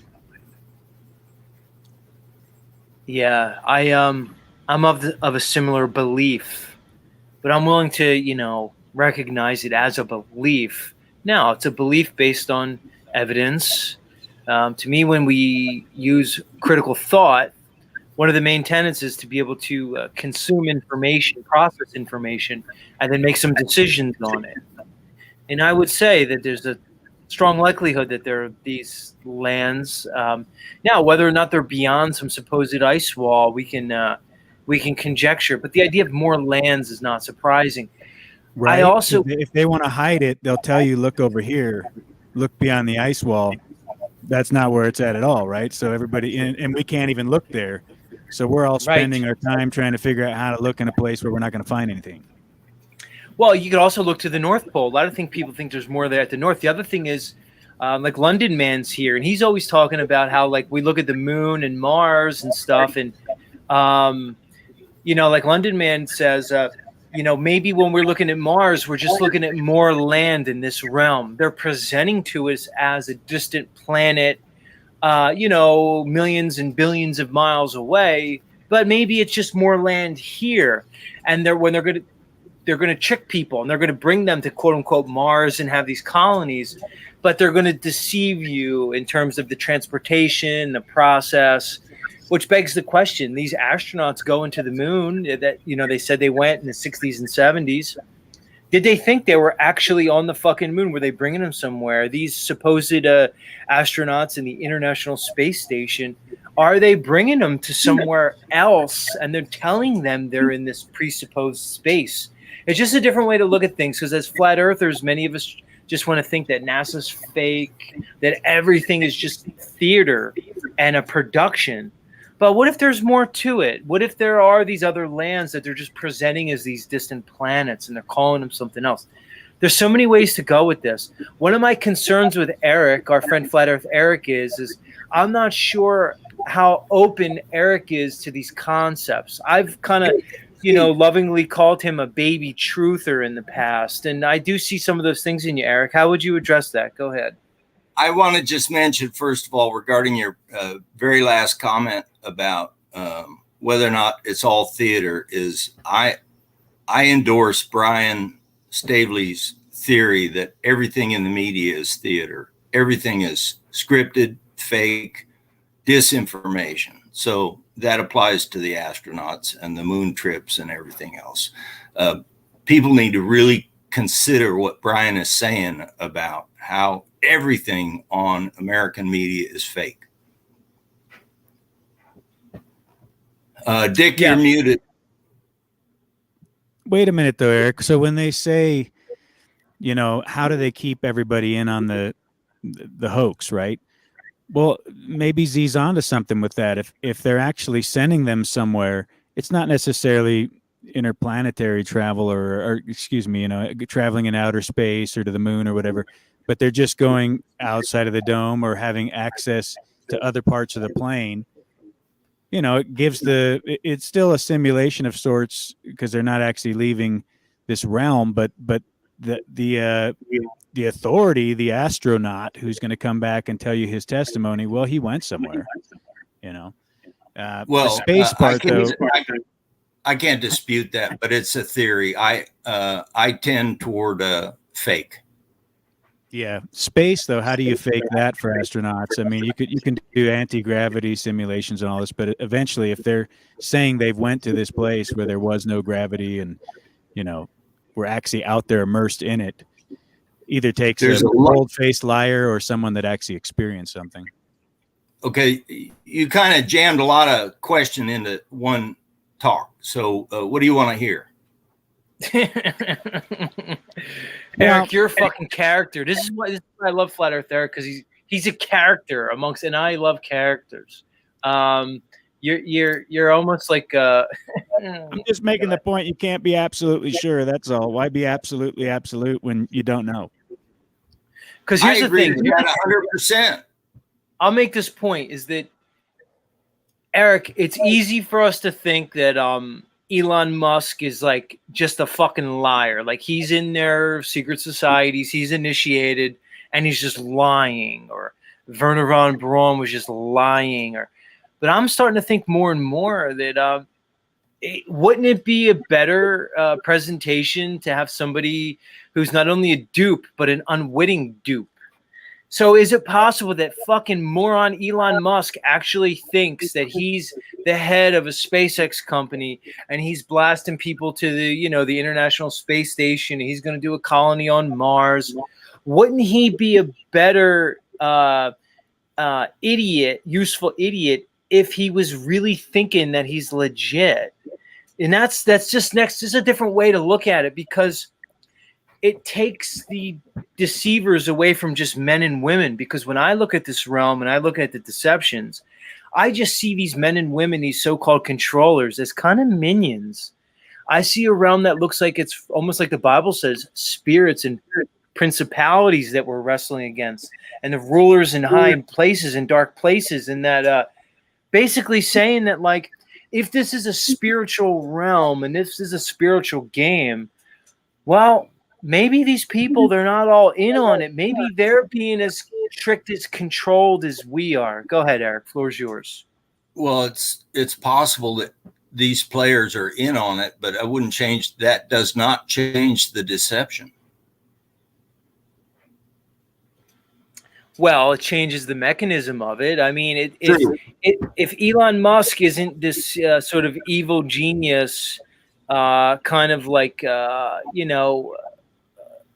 basically almost like a Dr. Evil, because at this point he's kind of like a Bond villain. But the reality is he could just be a moron. He could just be some dumb fuck that they're using to perpetrate this whole thing. He may think that he is who he thinks he is. And I'm going to take it to the astronauts.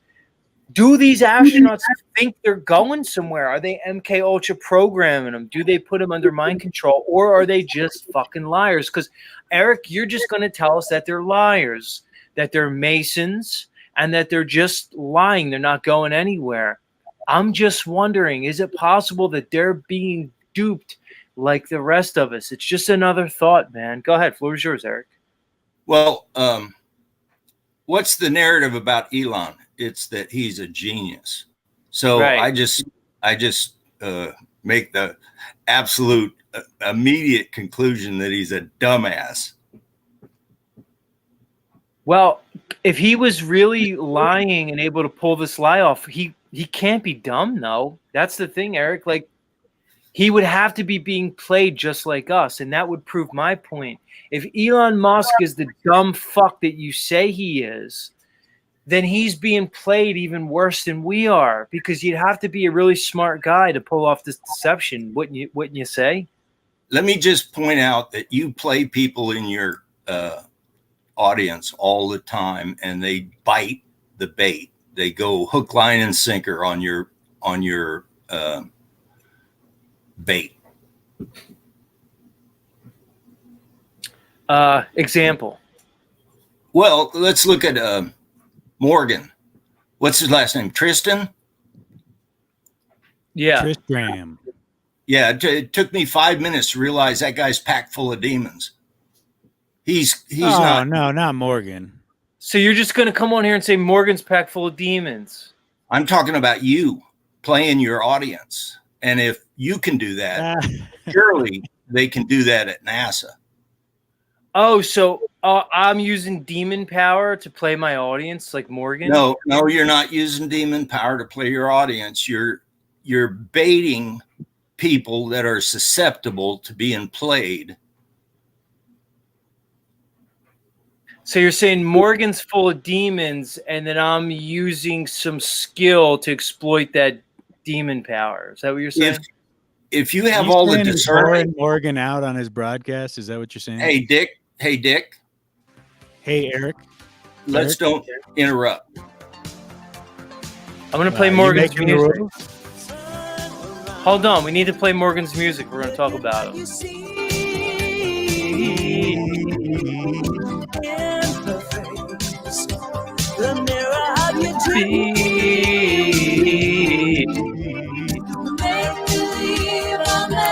Eric, I know you're a boomer, but are you familiar with the movie The Never-Ending Story?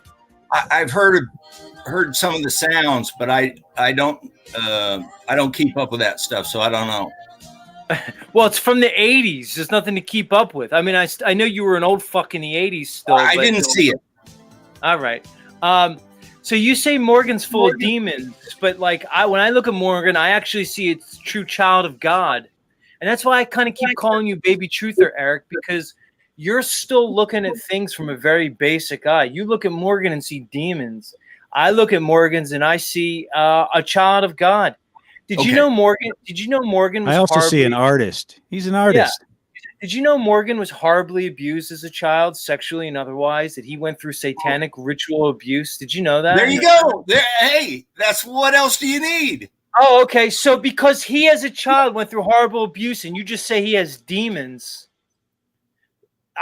Dick, I love this Eric guy. Eric, you're gold, dude. You're fucking gold because you chop it up. Listen. So he went through. Well, what should he do? Should he have some holy water sprinkled on him, or should he get because here's some? the thing, Eric, and this is why you're Baby Truther. Because if he was polished, because Eric, I'm sure you had a job in the system. I'm sure you were a professional something. Now you're retired, so you can sit there and drink your coffee, smoke your cigarettes, and judge Morgan. But you don't fucking want to realize that Morgan has probably been put through more trauma that you could ever even imagine. That Morgan was raped as a young child and experienced a dissociative condition that he's talked about in front of people.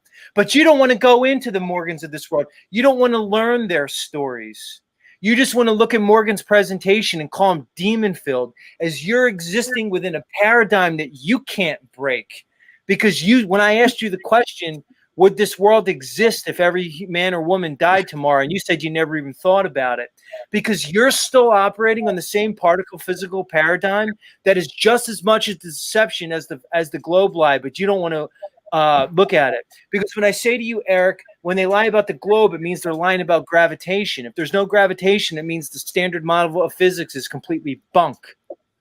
What I'm trying to prove to people when I say it, and to people like you, Eric, is the entire physical model that's presented to you is a lie, not just the globe, which means that everything that's presented about the nature of this realm is a lie. So you want to look at things like angels and demons and say Morgan's possessed because the way he presents, because you can't break your paradigm. And that's one of my biggest things with you, Eric. And that's why I like that you're up here, is because I'm going to continue every time I talk to you to try to break down your paradigm that looks at somebody like Morgan and just says he's demon filled, which is easy from your perspective because he's not clean and he's polished and he curses and he's on amphetamines. Do you know they put him on amphetamines when he was 3 or 4 years old? So who's the demon? Him or the doctor that pumped him full of amphetamines? Who's the demon? Him or the pastor who was anally raping him before he was a teenager? Who's the real demon? Who's the real demon, Eric? Morgan or you, who's coming on just claiming he's a fucking demon and ignorance? Go ahead, floor is yours. Chop it up with me. Well, it wasn't so much about, I'm glad Dick's back because this was to answer his question too. It wasn't so much about Morgan, is I was puzzled because you claim to have so much discernment, and maybe Dick hasn't studied about demonic possession, but I'm confident that you know something about it, and you don't have to. Let me ask you. So even if he was demon possessed, okay, who's going to be the arbiter of that? And then should I not have him up here? I have you up here, Eric. I have Dick up here. I have everybody who wanted to come on my program always comes up here. This is open panel. So what do you think? I shouldn't show Morgan? I shouldn't talk to him since he's demon possessed? Are you Christian, Eric? Would you classify yourself? You used to be, right? Okay. What would the Christ-like thing to do? Should I ignore him? Well, I was getting at a different point. The thing is, I'm trying to figure out about whether or not you can discern somebody like Morgan having demons and go ahead and use him for your program anyway. Well, I'm using you for my program, aren't I, Eric? I think so. Right.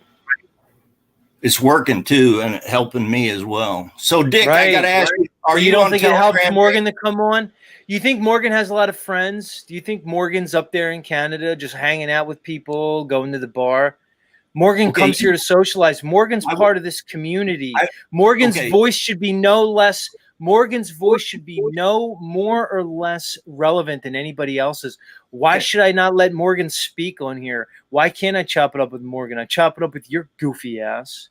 Well, if Morgan's got a company of demons in him, that it's not, any of that is not helping him. Who's to say that you don't have demons? Who's to say that everybody doesn't have demons? Every thought in our mind can be a demon. You just have a paradigm that you're unwilling to break, fuckface. That's one of the reasons I bring you up here, to break your paradigm. Hey, Dick, are you on Telegram? I go on there occasionally.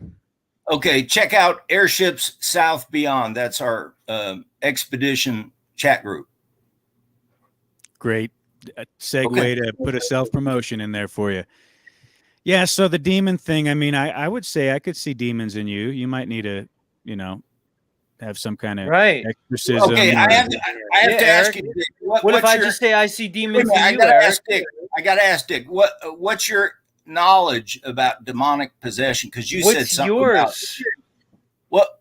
I'm asking I don't Dick. have a degree. I don't have No, a degree but what or do any you paper have? to What show do you have? What do you have? What knowledge do you have? What would you like me to answer about demons? or are you I the just authority? want you to answer the question. It's very straightforward. What knowledge do you have about demon possession? So you're going to do an appeal to authority and consensus about demon No, possession? no. I just What want books have I read about it? What You tell me. dogmatic religious ideas have I You're answering a question with exposed questions. myself to? What are you What life avoiding, Dick? experience have I had? What are you avoiding?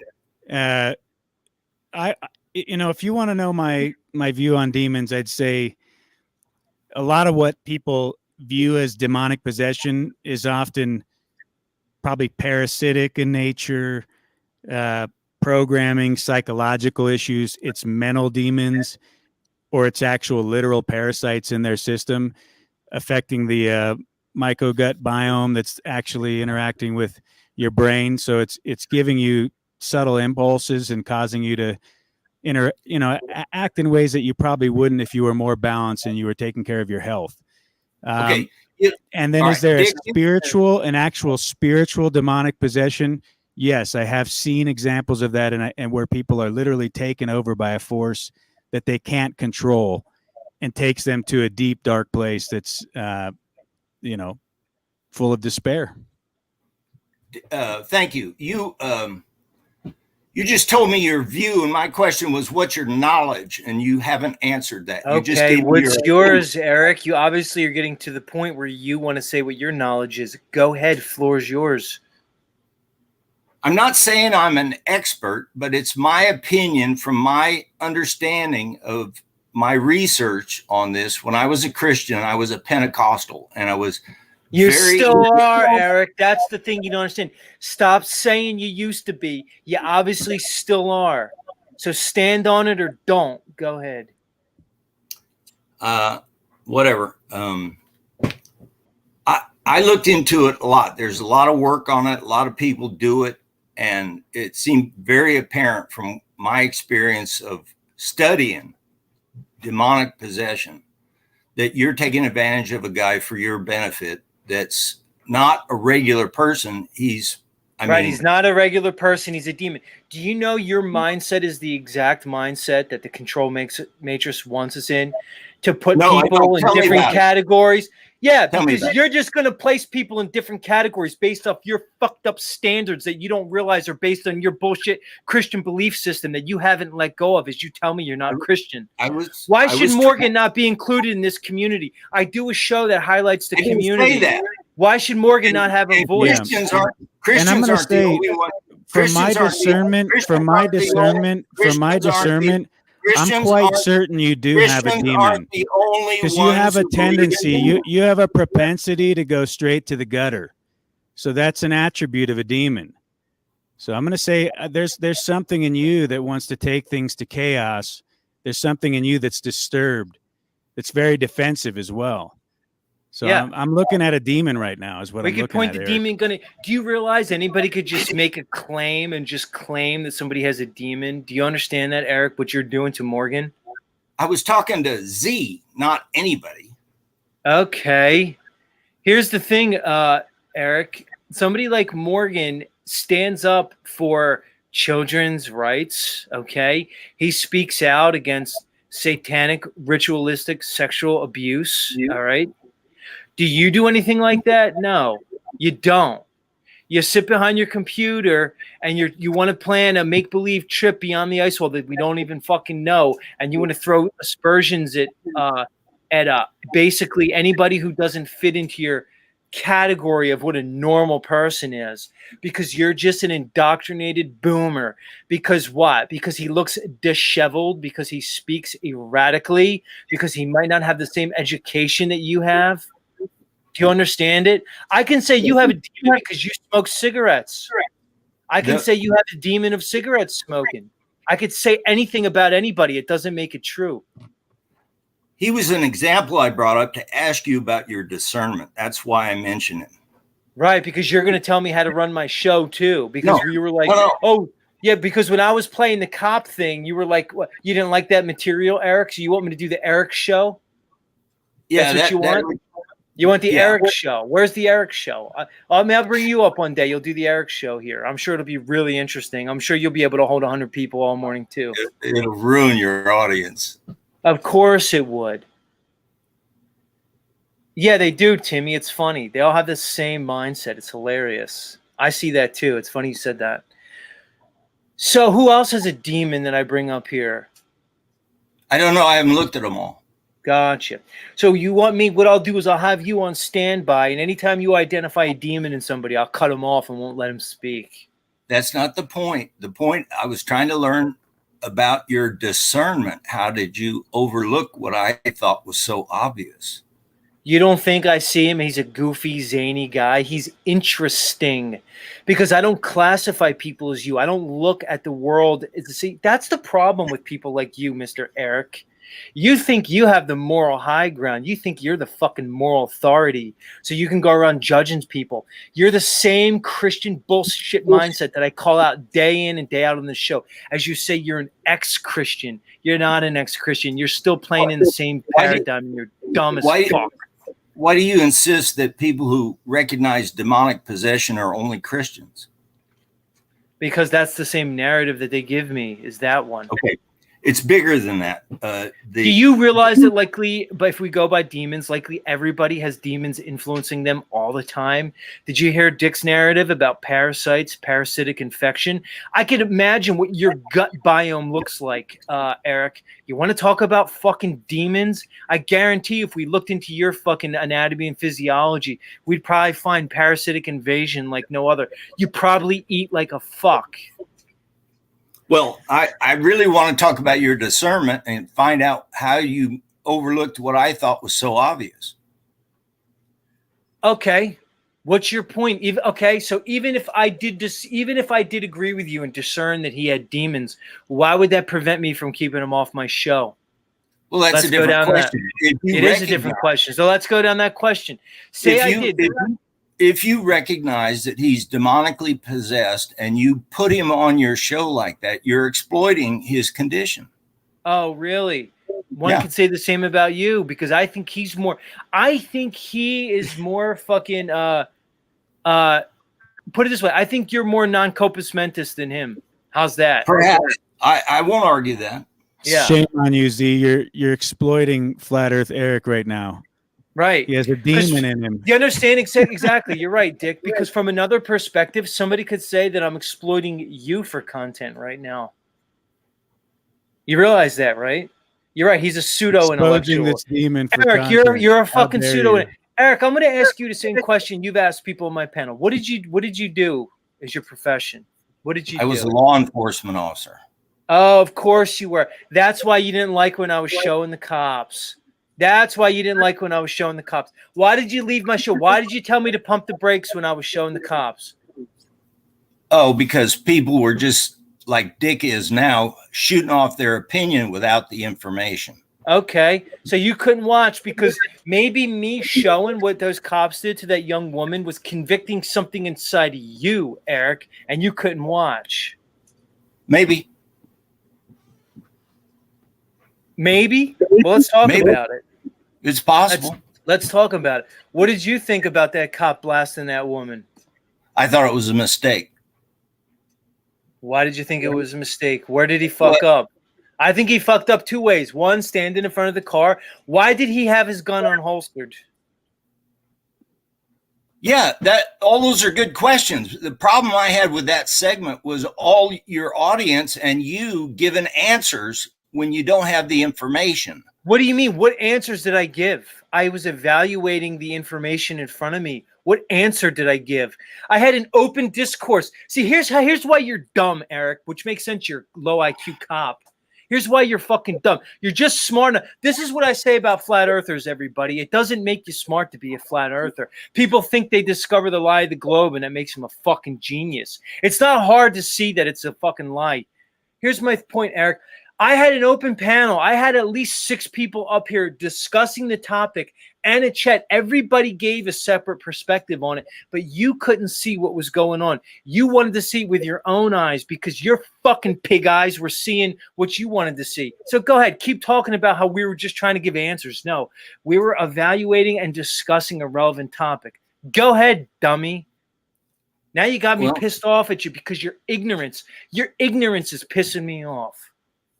Can I ask you what you mean? How it's easy to see flat Earth when there's so many people that can't even look at the evidence? It is easy to fucking see. It's the easiest thing. They're just brainwashed and indoctrinated. It doesn't make you a genius because you saw the globe lie. I don't play groupthink around here. I don't play click games. You're not going to skate on my panel because you're a flat earther. It's not how it works. I don't know what you're talking about now. Just go ahead. Of course you don't, because you're unintelligent. I am. I agree with that. I have a average or below intelligence. I agree with that. Quite obvious to see it. Well, and you're a smart guy. Your discernment is poor. Well, that's why I was asking you what did I get wrong when I made a conclusion, and you talk wait about a minute. how You have average or low intelligence, and you've used that very low intellect and capacity to focus all your knowledge to become an expert on demons and have a deep knowledge on demons. Well, that's absurd. I didn't say average or low. I said average or below average, and I'm not claiming to be an expert. Well, I was characterizing it for you, but yeah, you're very inaccurate. Eric, I want to talk about the footage that we watched and your uncomfortability. Why did you type in my chat? You didn't like that I showed that footage. Why? Well, because you were playing it. You were going on and on and on, and I heard these guys shooting off their mouth, and they were given interpretations and opinions without any more knowledge than what was on that video. They were having open discourse about the information presented them.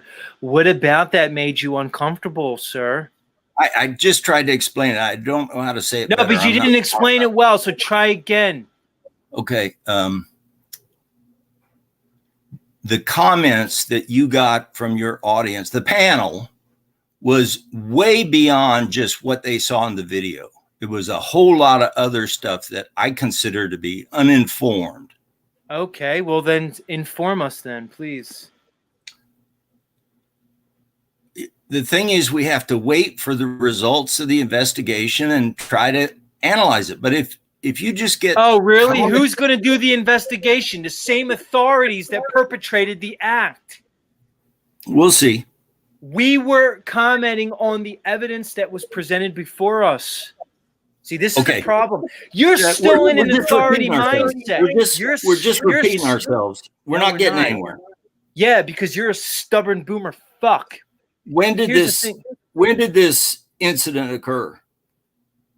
Recently, within weeks. Okay, they took a long time because they redacted parts of the footage to take out the officers' faces. Yeah. They fucking removed the faces of the officers. Okay. I don't think she needed shooting. I'm asking you, if you were in this situation, would you have had your gun unholstered like the cop did? Why did he have his gun unholstered? I wouldn't have been in front of the car. Why was he in front of the car, and why did he have his gun unholstered? Yeah, that's a good question. If he made bad judgments and errors in his procedure, he should be prosecuted. I don't have a problem with that. Based off what you saw, would you prosecute him if you had the authority? Yes or no? I would look into prosecution. You can't just say yes or no. You've got to look at the statutes have elements. You have to fulfill the elements to bring charges. He looks like he needs to be investigated for prosecution for making errors in his department policy and his discretionary judgment. You don't think there's enough evidence to bring forth a prosecution? It looks like there would be, but I don't know. What did the chief say? I didn't listen to the chief. The chief defended him. The chief basically said that the vehicle was considered a deadly weapon, and she acted with force with a deadly weapon. He said what the status quo is. If the officer was doing what he was trained to do by the chief and the administration and the department, then putting fault on him is going to be difficult. All right, let's get into you, Eric. You're familiar with the term cognitive dissonance, correct? Of course. All right. Have you investigated your psyche, your mindset for Cogdis? Not really. Right. Maybe you should. Yes, maybe. Because you look like you come off to me as a man that lacks introspection to a very high degree. You may be right. You show extreme, which you were a cop, which makes sense. You show very strong signs towards pathological narcissism. Are you aware of that? There's a good chance that that I have that condition. Yeah. So I'm not the first person to bring this up. When When did you first realize, or who first levied that you show traits of narcissism? When was this brought into your mindset? Oh, but when I was a late teenager, and I figured out my dad was a supreme narcissist. Right. So you figured that on your dad, but now you realize that you may have picked up those traits in some way. It I'm doesn't mean certain I did. Okay. I'd imagine that this has probably caused some issues with your personal interactions through life. I could only imagine. I won't deny that. All right. So here's the thing. Knowing that you display these traits, knowing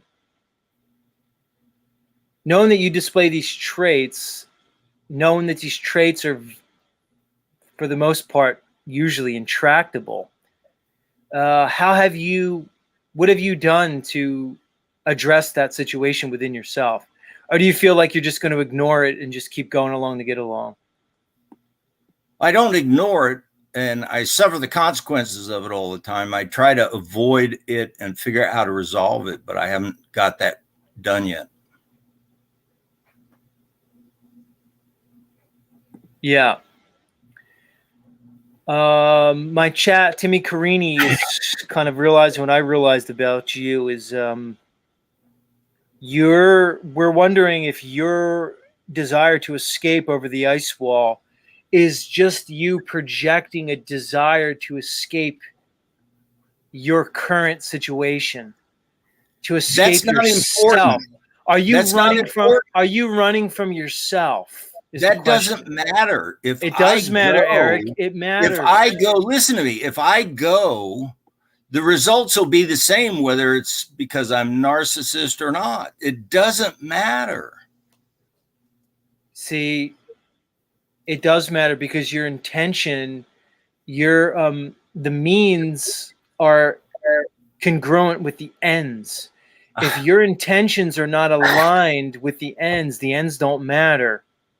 Because the reality is you're not looking at many of the realities of the situation. Well, we're Lives- just going to disagree on that. I stayed my position. It doesn't matter if I go because I'm a narcissist. The results will be the same. That's my view. I don't agree with what you just said. Is it possible that you want to be the okay? Hold on. There's so many ways we can go with this. Let's kind of make a little left turn here. Hey, you're over time too. See, I know I'm over time. See, this is my thing, guys. All right, I'm going to let you slide on that one, Eric, because you're right. I am over time. I agree with that. I'm over time. I like to cut it short, but sometimes I just start running my mouth and I can't stop. All the time. Yeah, it's called a broadcast. Talk to me. What do you think about my broadcast? You think I should be doing more flat Earth stuff, don't you? You don't like It's what not I'm my monkeying. usual. You don't. It's not I'm asking you what you think. You do because you don't like that I'm monkeying around with Morgan. You don't see the value in it. Go ahead. Tell me Yeah, what you it's think. not my usual. It's not my usual flavor of podcast. I Morgan's a flat earther, by the way, too. Should he be ostracized from the community? I mean, yeah, That's you know an absurd that. question. or- You know haven't that, heard right, a Eric? thing I said, Dick. Nothing relevant anyway, but I'm still waiting. You have heard nothing I said. Actually, I thought you got real there towards the end. I appreciated the authenticity, to be honest with you. Well, look, Dick. The reason I mentioned Morgan was because I was trying to find out about Z's Right. advocated his advertised discernment, and I still haven't got the anything speck like out of that. his eye, not Because dealing you're with the plank in yours, right? Dick, Right. it's hard to talk if you're interrupting. Because you're presupposing what you think my show is and should be, because you're presupposing what I am, because you're developed such narcissistic, because you're displaying such narcissistic traits, you're just projecting onto me what you think my personality is, should be, and by extension, what my show should be. You don't know why I do this show. You don't know what's important to me. I don't have a one-track mind to you because, not much like you, Eric, I discovered the Globe lie many years ago, but I know it's not just about the Globe lie. It's a lie about the entire nature of this reality. See, unbeknownst to you, Eric, you're still operating on the belief system that you were indoctrinated with.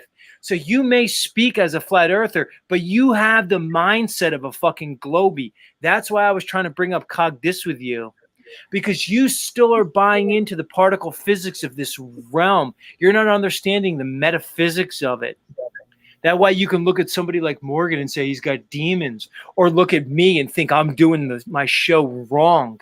There's no wrong way for me to do my show if it's my show. Is that true? This isn't a show of a corporation. I'm not an agent of agency. Is there any wrong way for an artist to paint? You're the dumb fuck that'll look at a painting and say, oh, he didn't do it right. Because you're going to say that there's a right and wrong way to present art and to Can I express tell you what's something funny? created. Can I tell you something funny? Go ahead. My first police job was at an art museum. I was a armed law enforcement officer at a state museum of art, and I used to joke with people that I kept the world safe for art. Well, here's the thing, dude. So as you're doing that, you're You don't think basically that's funny? That's hilarious. Well, what are you saying? You were protecting the artwork? It's a joke. They didn't need armed cops patrolling the galleries after hours, but that's what we did. So I made a joke out of it. Right, and you took the money the whole time. There's nothing in that Let building me ask you, Eric. Are that you still anybody would have stole. Eric, let me ask you. So you told me before that you've unregistered from the voting system. Is that true? That is correct. Yeah. And you told me your thoughts on the government. Are you still cashing that pension check that you're getting every month, every week? Oh, yeah. Right. So you disavow the government. You disavow everything it stands for.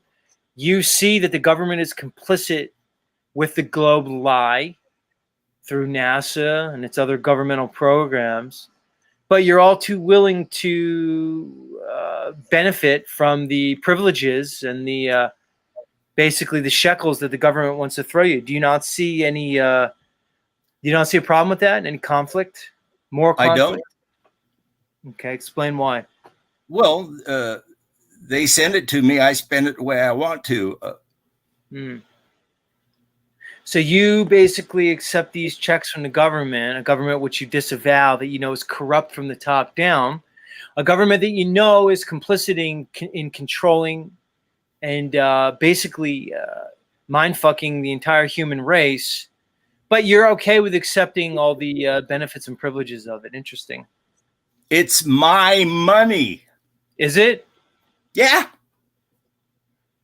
I'm Because not getting what? government money from the government. I'm getting Eric's money from the government. You're getting a government pension. You didn't pay in, you didn't pay into the pension. It's not a 401k. Did. Yeah, I did. The employment included the pension. I am getting Eric's money back. No, that's not the way it works. We it's disagree. Not a 401k. I don't need to. So are you telling me they were taking money out of your paycheck and now they're giving it back to you in a pension? That's bullshit. That's not how it works. You know that's not how it works. All right. Maybe you know better than me. I'll leave it at that. No, maybe you could just be honest. Well, I'll try to be. Terms of employment was the pension. That makes it my terms money. of employment. No, really? because Yes. you signed a contract that says that you can steal money from people through a government and give it to people like you who are willing and Z, complicit drones? Z, I ain't never stole nothing from nobody that wasn't mine. Exactly. You didn't pay into that pension. You're getting government money now. You're basically benefiting off this government that you disavow, and you don't see a problem with that, sir. Come on, Eric. I'm holding your feet to the fire, you boomer fuck. Are you actually triggered, or are you just ignoring my jokes? No, man. It's not that I'm triggered, dude. I'm trying to point something out to you, the hypocrisy. Well, if you're not triggered, how come you won't laugh at my jokes? They're not funny. Guys, are his okay. jokes funny? All right. His I'm jokes just funny. curious. When did you disavow the government? Was that, recently, or what? Is that what caused you to leave law enforcement? Did Who you have any of those? I disavowed the government? You're Well, not registered to vote, and you realize NASA's fucking fake, dude. What are we talking about here? So let me ask you. So the government's good when it's paying you and it's feeding your fat boomer fuck ass, but it's not good when they're faking space, right? You're just a statist, Eric. In He disguise. hasn't thought much of this Don't out. know it. He just doesn't know it because he's a dummy. He's a dumb fuck. Eric, you're dumb. Well, he just hasn't thought it out yet. Dick, who am I exploiting more, Morgan or Eric? Having him up here, who am I exploiting more? Well, I don't think you're exploiting anything. I think you're just Right. exposing. You're just allowing people to present themselves and let it be what Right, it 'cause is. I don't judge people. I don't go around and classify people of who's basically Dick. intellectually capable of speaking and who's not. Dick, I have a question. Dick? Yeah, He's hitting a bowl. He's hitting his bowl. Can't you see it? Are you blind too? We already know you're deaf. Dick, you say he allows people, and I don't know why you don't realize how hard he works to provoke people and corner them and bait them and drag them into fury and rage and rant. So Yeah, what I'm good at standard it, should Eric. we set And ourselves Eric, as? Eric, I Should don't we think you embody realize- ourselves as a fucking grumpy, crotchety old guy that wants to judge people and cast aspersions and cast stones, but won't deal with his own problems, his own admitted psychological issues? Okay. All right. I see no possibility of having an intelligent conversation with Dick. Really? So you don't think Dick's an intelligent man, or you think he's being? I didn't say that. disingenuous? I didn't say that. Just a He little too never direct he for never you. responds to me. He's got Here's this the well here's of the thing, notions cop. in his brain. Here's the thing. Now I Yeah. realize why you were a cop, and it's understand because you think people are obligated to fucking answer your questions when you ask. You don't understand good point. discourse. That's a good point. Yeah, I it is can't great. argue. I can't argue with that. I'm full of great points because you have a narcissistic mindset. So here's the thing. Yeah, he is a typical boomer. You think you're superior, Eric. You think you have the high ground when you interact with people, when you interact with Morgan. So you're going to identify people and whatever arbitrary standards that you set of worthy of conversation or not, based on where you're placing them on your hierarchy. So If Z that's a somewhere, problem, right? if It is that's a problem. If that's a problem, I don't want to be normal. Oh, you're not normal, Eric. You're not even close. Or you might That's just not- be exactly normal. You might be the ultimate normie. All right, we're not really getting it here. I gotta go. Enjoy your day, Eric. It was good talking to Dick you. is muted. Wait a minute, though, Eric. Morgan's in the chat here. He may want to come up to you and Here's Morgan. speak with Morgan, you come up. directly Talk about to these Eric. things. Hold on. Don't go anywhere, Eric. Don't run like a little boomer bitch. Morgan's going to come up because Morgan, this man seems to think that you're possessed by demons and that I shouldn't have you on my show because I'm actually exploiting you. Even though we pointed out to him that Morgan is part of the Flat Earth community. He's just as much of this community as anybody else. But Eric doesn't think Morgan should have a platform to talk. Come on, Morgan. Come up and talk to Eric. Don't just cast aspersions behind people's back, Eric, and run away like a little bitch. Get up here, Morgan. Come on, Eric. Just wait. Eric's got to go smoke a cig. Go smoke your cig, Eric, and come back. Go ahead. We'll give you a couple minutes. There he goes. See, I know what he had to do. He had to go smoke. He was getting antsy because of his nicotine addiction. And we're going to play Morgan's music as we wait for him to come up. Fucking guy. Yeah, it'd be interesting to get into the discussion with him about rights and freedoms, and how he views what he did. Well, with regard to his own conscience, if any of that has seared him as a result of now being out of that. He didn't see, when I was playing that cop video, he was in the chat telling me to stop playing it. He's telling me to pump the brakes. He was convicted morally when I was playing that. He didn't like it. What do you mean, though? I mean, he wasn't like an apologist for the officer. He was thinking that maybe he was in similar positions at some point, or how do you think that was playing out in his mind? I'm not sure, but the topic was triggering him emotionally in some way. It's funny. I Am Lord says that. I was going to ask him, something along those lines, like how many, violent altercations did you get into as a law enforcement officer? Here's the thing, though. I don't like to hold people's pasts against them, right? Yeah, I hear that. That's why I didn't go there exactly. But I mean, but it's an indication, because it was. I'd rather ask bigger picture questions, like, do you see now in hindsight that what you did was disingenuous and actually probably hurtful on many levels, especially if you're out just pirating people. Right. I mean, I don't know what capacity he did his job, but I don't think it's bad to hold his feet to the fire on the bigger picture questions.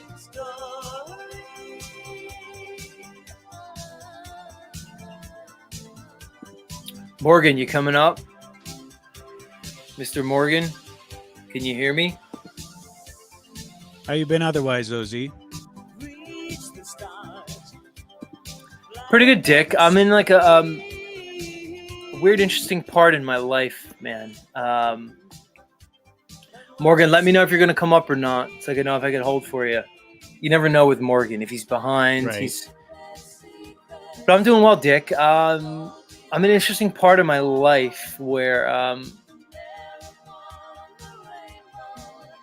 I'm taking stock in my life. What's important to me, what really matters, things that I prioritize, and then I'm trying to actively work towards promoting those things in my life, which is like health and working out, this kind of stuff. Health, working out, relationships, goals that I have, endeavors that I want to pursue. Because for someone like me, Dick, I have all kinds of thoughts and interests, and my whole life I always was working under the assumption that I had endless time, that I could just do everything all at once. But now I'm understanding the limitations of time, energy, and attention, and I'm really trying to focus my energy. I'm spending a lot less time online, monkeying around with stuff that's I feel is kind of a waste of time. And I'm really trying to make a conscious, proactive effort to focus my intentions. Here's Morgan. Morgan, yeah, you there? Add to that, especially if you're trying to do new things, Z, it's like you really got to hone in and focus. And I'm realizing that too right now. It's like if you want to learn a new skill, sometimes you just got to cut other stuff out completely and just hone in. Right. You're exactly like Dick. Like I'm real interested in the microgreens. You and I have talked about it. Like I'm interested in alternative forms of health, and I think there's a lot of opportunity in the microgreens, wheatgrass, all kinds of stuff, snow pea sprouts. All that stuff. And I'm really trying to maximize that. And it takes up a lot of my time. Plus, I do other things, dude. I'm doing construction work. I'm helping people in my family with certain things. And you're right, man. It's streamlining it. But I really want to focus and still do my broadcast, And I don't want to give up my broadcast because I know I have a voice. I have a platform. I don't want to give that up. So I'm trying to really balance it. A lot of it, Dick, is just about discipline and focus. But let's change the topic. Morgan's here. Morgan, how's your audio? Can you hear me? Yo, Morgan. Yeah, Cheers, man. yeah. Yeah, man. I wrote another banger. That's what I do. Nice. Got a new song. Morgan. right? Isabella lied it. Morgan, hold on. Don't play it yet. We'll play that later. I want to talk to you. So, did you, Morgan, did you write the music, or did demons come through you and write the music? Are you consorting with demons with your music? Well, you see, what happens is that you do this little thing called to be an overnight success. You play for fucking like 30 years, hours a day. No. Just go ahead and try it. And then all of a sudden, when you start playing and such, right? You let the emotions that are inside you build up. Like when you hear an artist say, I feel like we've got another album inside of us. What the fuck does that mean? We've got another album inside of us? Yeah, we got to go in the studio and lay it down. It's like, so you're telling me that when professionals go to the album, it's because they feel they have something emotional inside of them and a certain amount of it, like a well, and then they go inside the studio and they put that down. Yeah, that's actually how we do it. So you know when you've got something inside because you actually have something to say.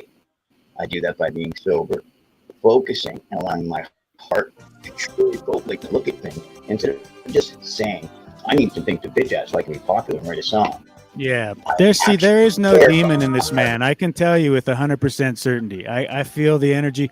Where there is a demon, though, is in his audio. There's a demon in his microphone. There always is. Unfortunately, you know, that is what it is. So this man Eric's here. Maybe that's what Eric was cluing in on, though. You know, he could have been hearing that. So Morgan, I don't know if you heard this. We have a guy up here named Flat Earth Eric. Okay. You know, his big thing is he's trying to plan a trip beyond the ice wall using aircraft, floating craft. But he came up and he admonished me this morning for having you on my show.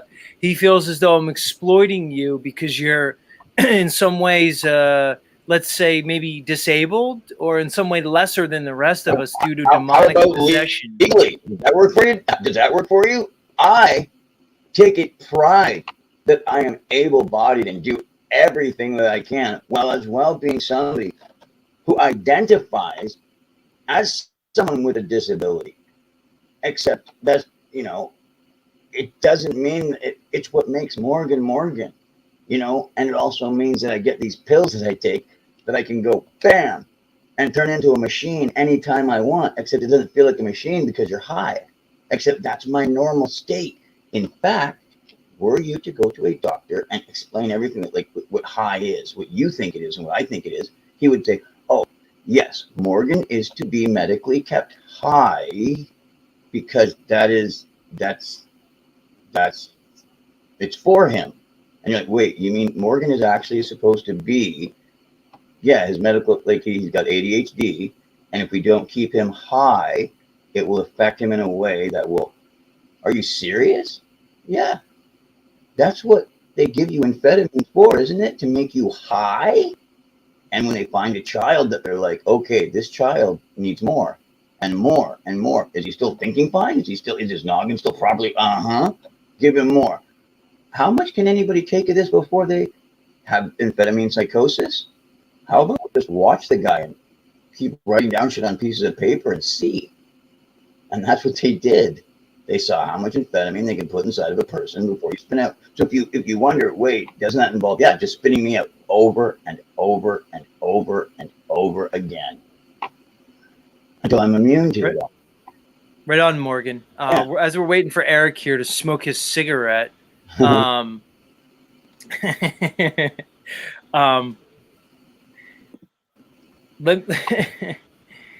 me ask you, man. What happened to you the other day? Did you get locked up again? Oh yeah. Well, you see, I knew that was coming because I had warrants and stuff, right? I already called the police and stuff because I'm my own lawyer, and they're like, "Yeah, we're not gonna come and get you or anything." And I was like, "So if I want to get the free ride to Chatham, I have to wait, and then when you guys come and pick me up, you know, for free, you know, then I get that free ride, right?" And I said, well, yeah, basically. So there's nothing negative that can happen to me if I wait, right? No. And when they came to even pick me up, it was a girl. Okay. Like, it's weird. Like, it's been shitty for like a while, except until I like met them all now. Every single new cop on the force since the last group. And I was wondering, like, how come this girl is actually doing something, right? Like going to the landlord, giving him warnings. I'm her boss. Okay, I'm a weird god, angel, man, entity of some kind, right? So when I came back from Toronto in 1999, still just shimmering like the sun, I went out and did corn so I could influence a bunch of children in the community positively and make them mine. Well, she came back. Ma'am, I'm one of your corn kids. I'm yours. I love you. Nice. I love you. All right, Morgan. So hold on. Now I'm echoing. Did somebody change something? Did you change something, Dick? Might be. No, I'm muted. Yeah, it's echoing for me too. Who's making Morgan, what did you That's change? that Why is there an demon echo up? I'm telling you, there's a demon in Morgan's microphone. I don't think Morgan, it's what did hold on, let me hold on. Like, you do realize that a bunch of things changed on screen. Testing 1, 2, 3. Oh, it's Eric. Hold on. It's Eric. Hold on. How is Eric, it now? what did you hit your echoing now? Must have left the You did something tab different. open or something, huh? I made no change. He's a boomer. So the Interesting. like one of the stories, like the officer. Sure you don't have a tab open or something of the Yeah, it's Eric.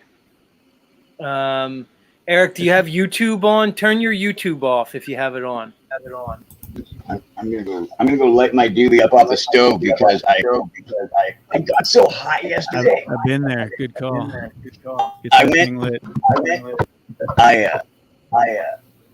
I went to my pharmacy Hey, early because the power went out. Wait, hold on.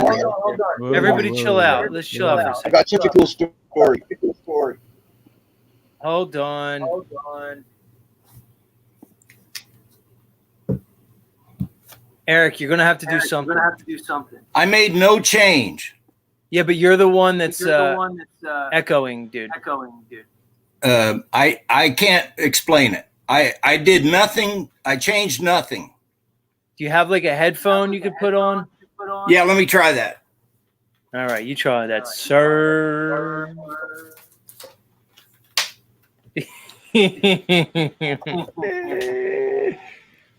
Oh my God. 1, 2, 3, 1, 2, 3.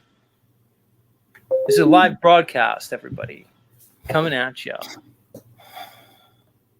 Eric, you're going to have to get up on your technology if you're going to get us a Zeppelin. How about now? Can you hear us, Eric? Are you good? I can hear you fine. All right, so you're back. Everything's better. All right, so I want you to now, Morgan. Any Morgan, demons? I he called apologize for pizza. accusing your mic of having demons. It was actually Eric's mic that had the demons. All right, I so know, here's the thing. I knew, so it was okay. I made All it right, like a hold game. on. All right, so Eric, Morgan's here. You've claimed some things about Morgan. You seem to think you used your discernment, and you seem to think Morgan is possessed with demons. I commend you for not running away from the demons. Well, I want to see you guys talk because Morgan, this man says you have demons. I don't think you have demons. Or if Morgan has demons, I could say this. Maybe we all have demons. Maybe the thoughts that are in our heads are not ours. You know, people have thought that. Do you ever have a weird thought in your head? You're like, where'd that come from? Maybe it's not yours. Some people think demons are parasites that live within our bodies that can affect us. There's a lot of ways to look at demons. But I want Eric and Morgan to have a conversation, and I think it's going to be valuable because, Eric, I value open discourse on my panel. All right? So let's have Morgan get back. Morgan, where'd you go? I need to light a candle. Hold it. I'm at that weird stage where none of my lighters are working. You know what I mean? Right. I'm down to this, guys. So, Eric, is this the type of behavior that you see as demon possessed? Do you know Morgan is very strongly a believer in Christ? Very much so. Eric. Were you aware of that? Or how? I'm No. going to let you guys talk. Yeah, Dick and I are going to exit the scene, and I want to see you guys talk. I want to see if Eric has the balls to talk to demons and back up where his fucking mouth is. Because I don't intend to do that. Well, why not? Because now man's in front of you. So what? You say he has demons, and now you won't have discourse with him, huh? You're just going to fucking. Why? Because you're scared of his demons? No. Well, what? So why won't you talk to him? Because you think you have the moral high ground. Because you look at someone like Morgan, who's not sitting on his fat cat pension like you are. Morgan might be a little bit financially strapped. He might be a little bit offbeat, a little bit eccentric, and you're going to sit on your high horse and classify him as lesser than you. That way you're better because you're a fucking narcissist, Eric. Well, there you go. Ice cream so good. Dang, dang, dang. Morgan, but maybe you want to talk to Eric and ask him fucking why he thinks he's better than you and me and everybody else. Because he's scared. Like that, and unfortunately, I actually care about him because I'm not the one who is scared. Eric's scared about something. It's causing him to be less than what the Lord wants him to be. Okay, I like that, Morgan. So let's go with that. So asking for the defunding of my officers, I walk around telling people, and how could you make that better? What? Don't you want to tell me that I'm right and they're wrong, Morgan? No. My first question was, what have you done personally? all right, hold on, Morgan. Let me rein you in. Let me rein you and your demons Most in. people don't have the courage to go speak to a man directly. All right, hold on, Morgan. Don't let me shelf you. So, Eric, I kind of like where he went with that, the fear aspect of it. Because what Morgan did, unlike you, Eric, who classifies people, Morgan was speaking in generalities. He was pointing out that we all share common frailties as men in this realm, whether or not we admit them or not. And one of them is being fearful. And that because we can be fearful, that may put us in a position where we judge others and classify others through fear. What are your thoughts on that, Eric? Are you untouched with your fear? Are you projecting a persona to ignore issues in your life that you're unwilling to face? Go ahead, floor is yours. Everybody has fear. Right, but do you? Yeah. Is it possible that you're fearful of what Morgan represents? See, Morgan represents a guy who's kind of, he's kind of does his own thing. He kind of, goes to the beat of his own drummer. All right. No one's telling Morgan what to do, how to live, how to be, how to think. Does that scare you? Does that lack of lawlessness, disorder scare you? Is there something in you that fears what Morgan represents? I have compassion for Morgan. Again, so you're placing yourself over him. He's less than you. He needs your help and compassion. It's what you shouldn't you have compassion for everybody and for mankind in general? Why point Morgan out? Why does he need your compassion and not somebody else? Go ahead. You keep avoiding the question. The question is about Did you ask a question? I didn't hear a question. God, he's such the question a cop. is how do you have such great discernment and you can't see what I saw almost immediately? Right. So again, you're going to claim that I lack discernment because I don't think Morgan's demon possessed. And even if I did think he's demon possessed, then why do I entertain him? Why should Morgan not have a voice on my panel? Why should you have more of a voice than Morgan or Dick or anybody else? Well, I don't require that. If it's Morgan, that's fine.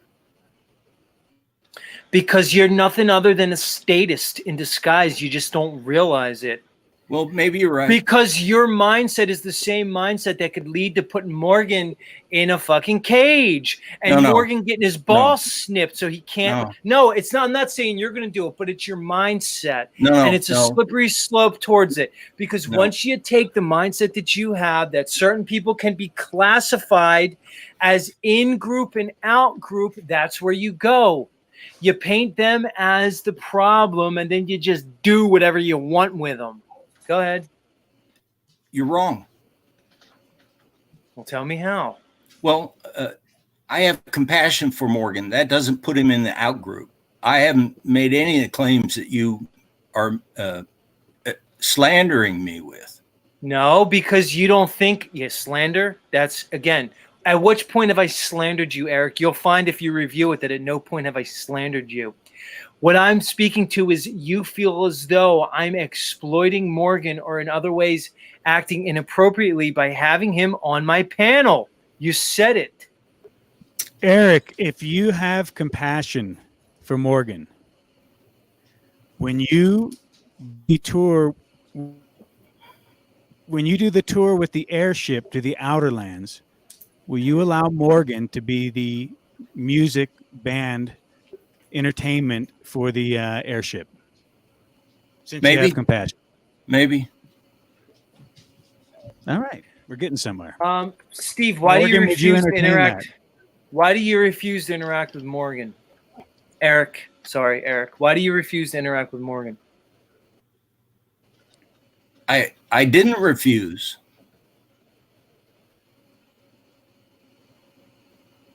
I was giving you an opportunity to have discourse with Morgan. You said you weren't going to do it.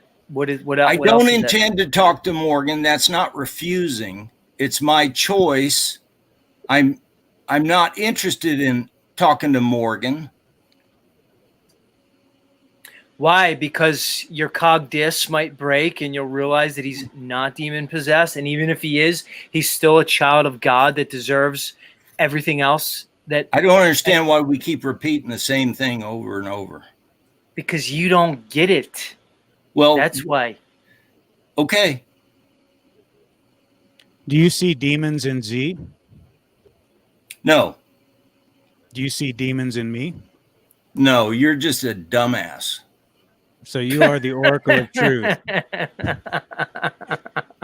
I could be a dumbass. Dick, you asked me what I see in you.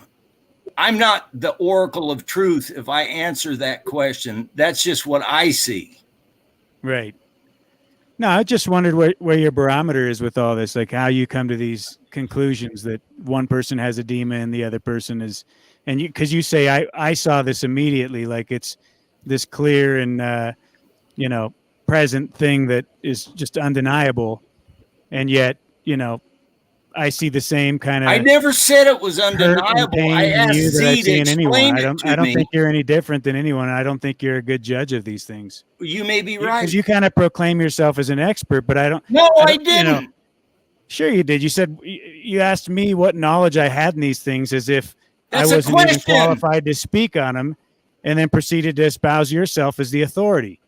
And you sit here judging, casting your stones as if what you say is, absolute truth, and yet when you're challenged on it, you pretty much fold. You don't really have a rooted position for these things. What did you see in Morgan?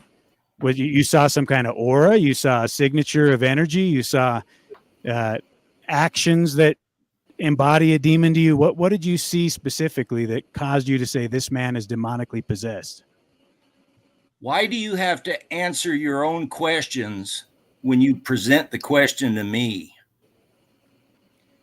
Well, you're unwilling to answer the question and obfuscate on it because we'll actually get somewhere if you address what I'm actually asking you. Well, in that case, forget it. See, exactly. So there you go. Verbal judo. You just told me that I won't answer. Significant. You just told me I won't answer. You never paused to let me answer. You asked a question, then answered it. I'm still waiting. What specific attributes, what specifically did you see that gave you the impression that he has demons? He changed voices. He changed personalities. He changed topics. He jumped all over the place. It's So like you're that much of a dumbass that you can't see the artistic element in what he's doing. That he presents from a dramatic, theatrical type of standpoint. I'm not such a dumbass that I can't let somebody finish a sentence.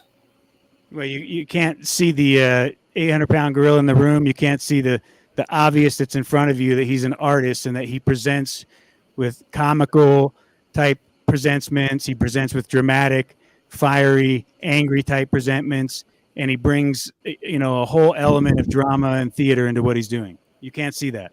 Dick, may I answer? Dick, will you let me answer?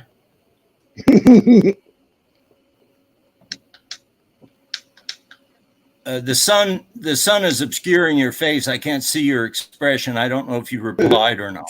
Who cares, Eric? Just fucking spit whatever's going to come out of your cum dumpster. Okay, look. Get out of your pie hole, buddy. This is not productive, and I'm not going to. Hold on, Eric. This is good for you, Eric. You realize this is good for you. You're here for a reason. You come to my show for a reason. You came on panel for a reason. You might not be in touch with it. This is probably the best thing that's ever happened to you because you're being put under a scrutiny here, which very likely you're unaccustomed to, which is only going to be helpful for you. And kudos to you for doing it. He is like a Talcott, guys. He's the Flat Earth Talcott, which we identified his very first day here. It's the same personality type. It's the same narcissistic personality type that Talcott displays. Much love, Jack, if you're listening. It's all the same features. It's amazing to me. And they keep coming back for it. Okay, this is totally unproductive, and I'm not going to continue. Right, you're going to run because you're triggered and you're in your feelers. I'm going to say good morning to everybody. You won't even discourse. You won't even discourse with Morgan, who you claim has demons. And now you're here. Let me ask you this, Eric. Let's talk about Jesus. Tell me about Jesus. I'm going to say good morning, and I'll maybe come back another time. All right, get out of here, you boomer.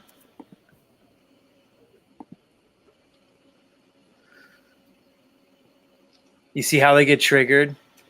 He could be. It's such an interesting personality type. No, he's not an act. He's it's like saying Talcott's an act. He's the real deal. Yeah, right? Uncle Rick agrees. It's a personality type. And I love you, Jack, if you're listening. Like, please don't take this the wrong way, but we're going to use Mr. Talcott as an example.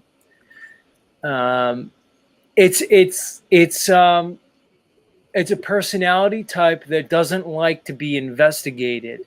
The introspection or the lack thereof is often astounding with individuals like Eric. And I find it very telling that when Morgan was brought up here, he refused to interact with him as if he was too righteous, as if Morgan was below him.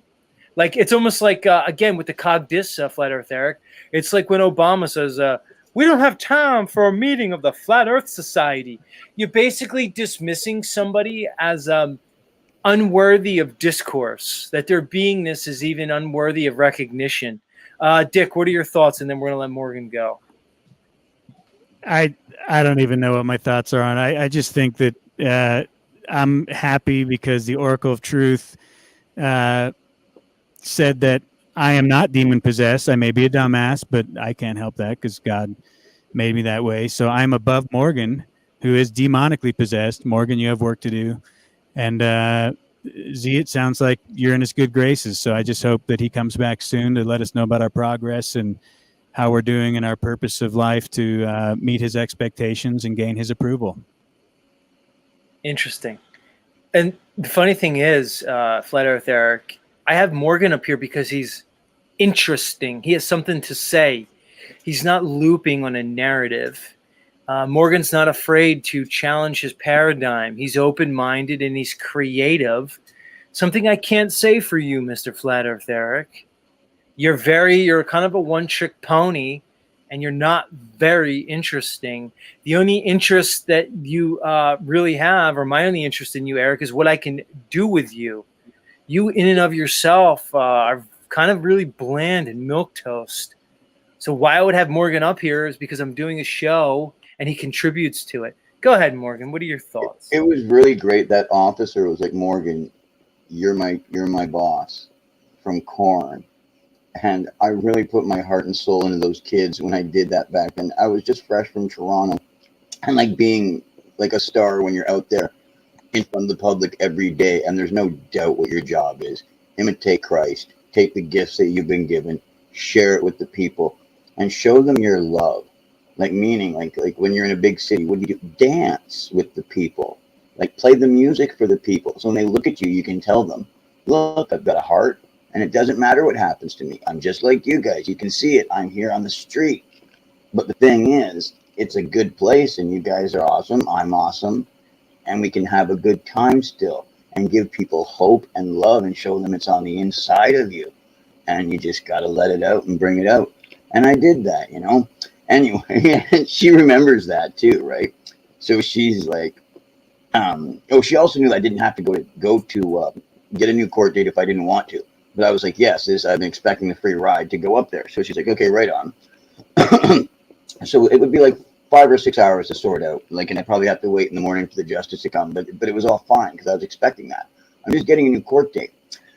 And hold on, Morgan. Hold on, because no one's going to really know what the. Hold on, Morgan. I don't want to interrupt. Okay, I get it. It seems like you're trying to play nice with these authority figures because no, this basically is that. Like, peace, love, and a basket full of kind. We'll catch you I later. gave it to her for 10 minutes. Much love, man.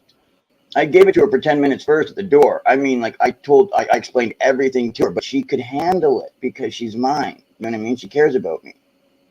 Like, actually, like, you got to understand the time that she and I have spent together, like working in the fields. And then like, she's like playing my music off of the iPhone, like when we're in the car and everything. And she's making sure that I understand that I'm a star. I'm a real star. And then she's playing the music and going, look, and everybody. And this is the cop. She wanted me to understand the other officers and shit. Like, Morgan, I know you don't see it all the time, but they just look at you from the biggest thing that you ever did. Everybody thinks that you're a star. Like, it's a small little town. Well, you're the Morgan, biggest thing there's ever been.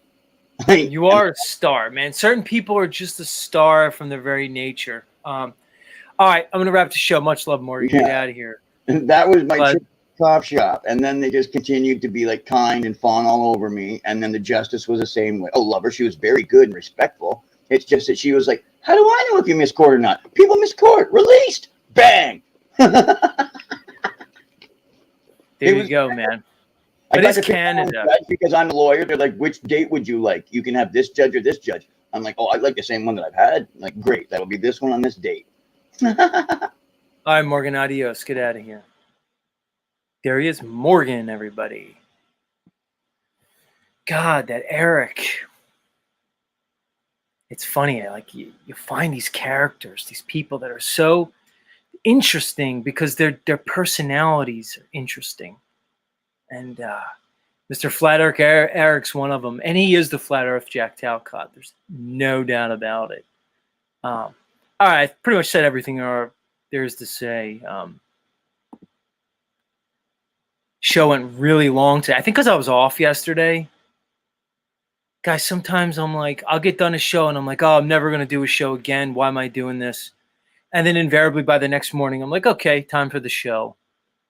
And it was weird. And this morning, I guess because I wasn't able to yap my mouth yesterday, I went extra long today. So it kind of is what it is. But that's enough. I got to end it sometime. It's too much sometimes. Yeah, be well. You too. Be well, Uncle Rick. It's all about the journey. It's all about the process, guys. Let's let it flow through us. And I'm kind of talking to myself right here.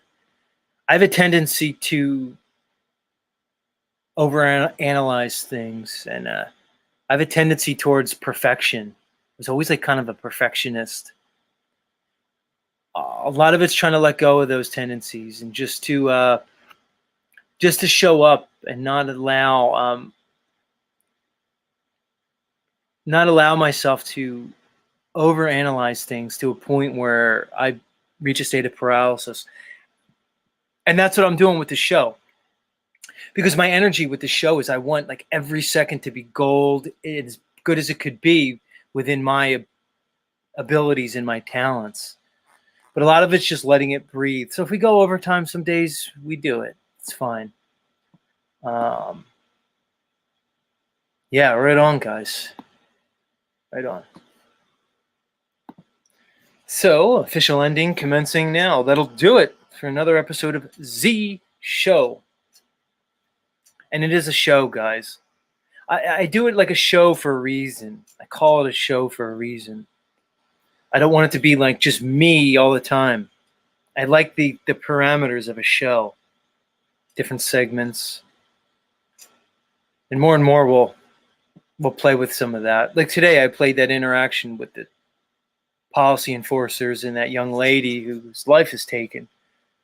I don't usually do that on the show, but when the energy calls for it, I'll do so.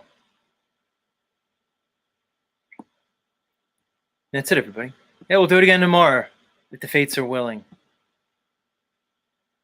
Much love, everybody. Take care of yourselves and each other. Bye-bye.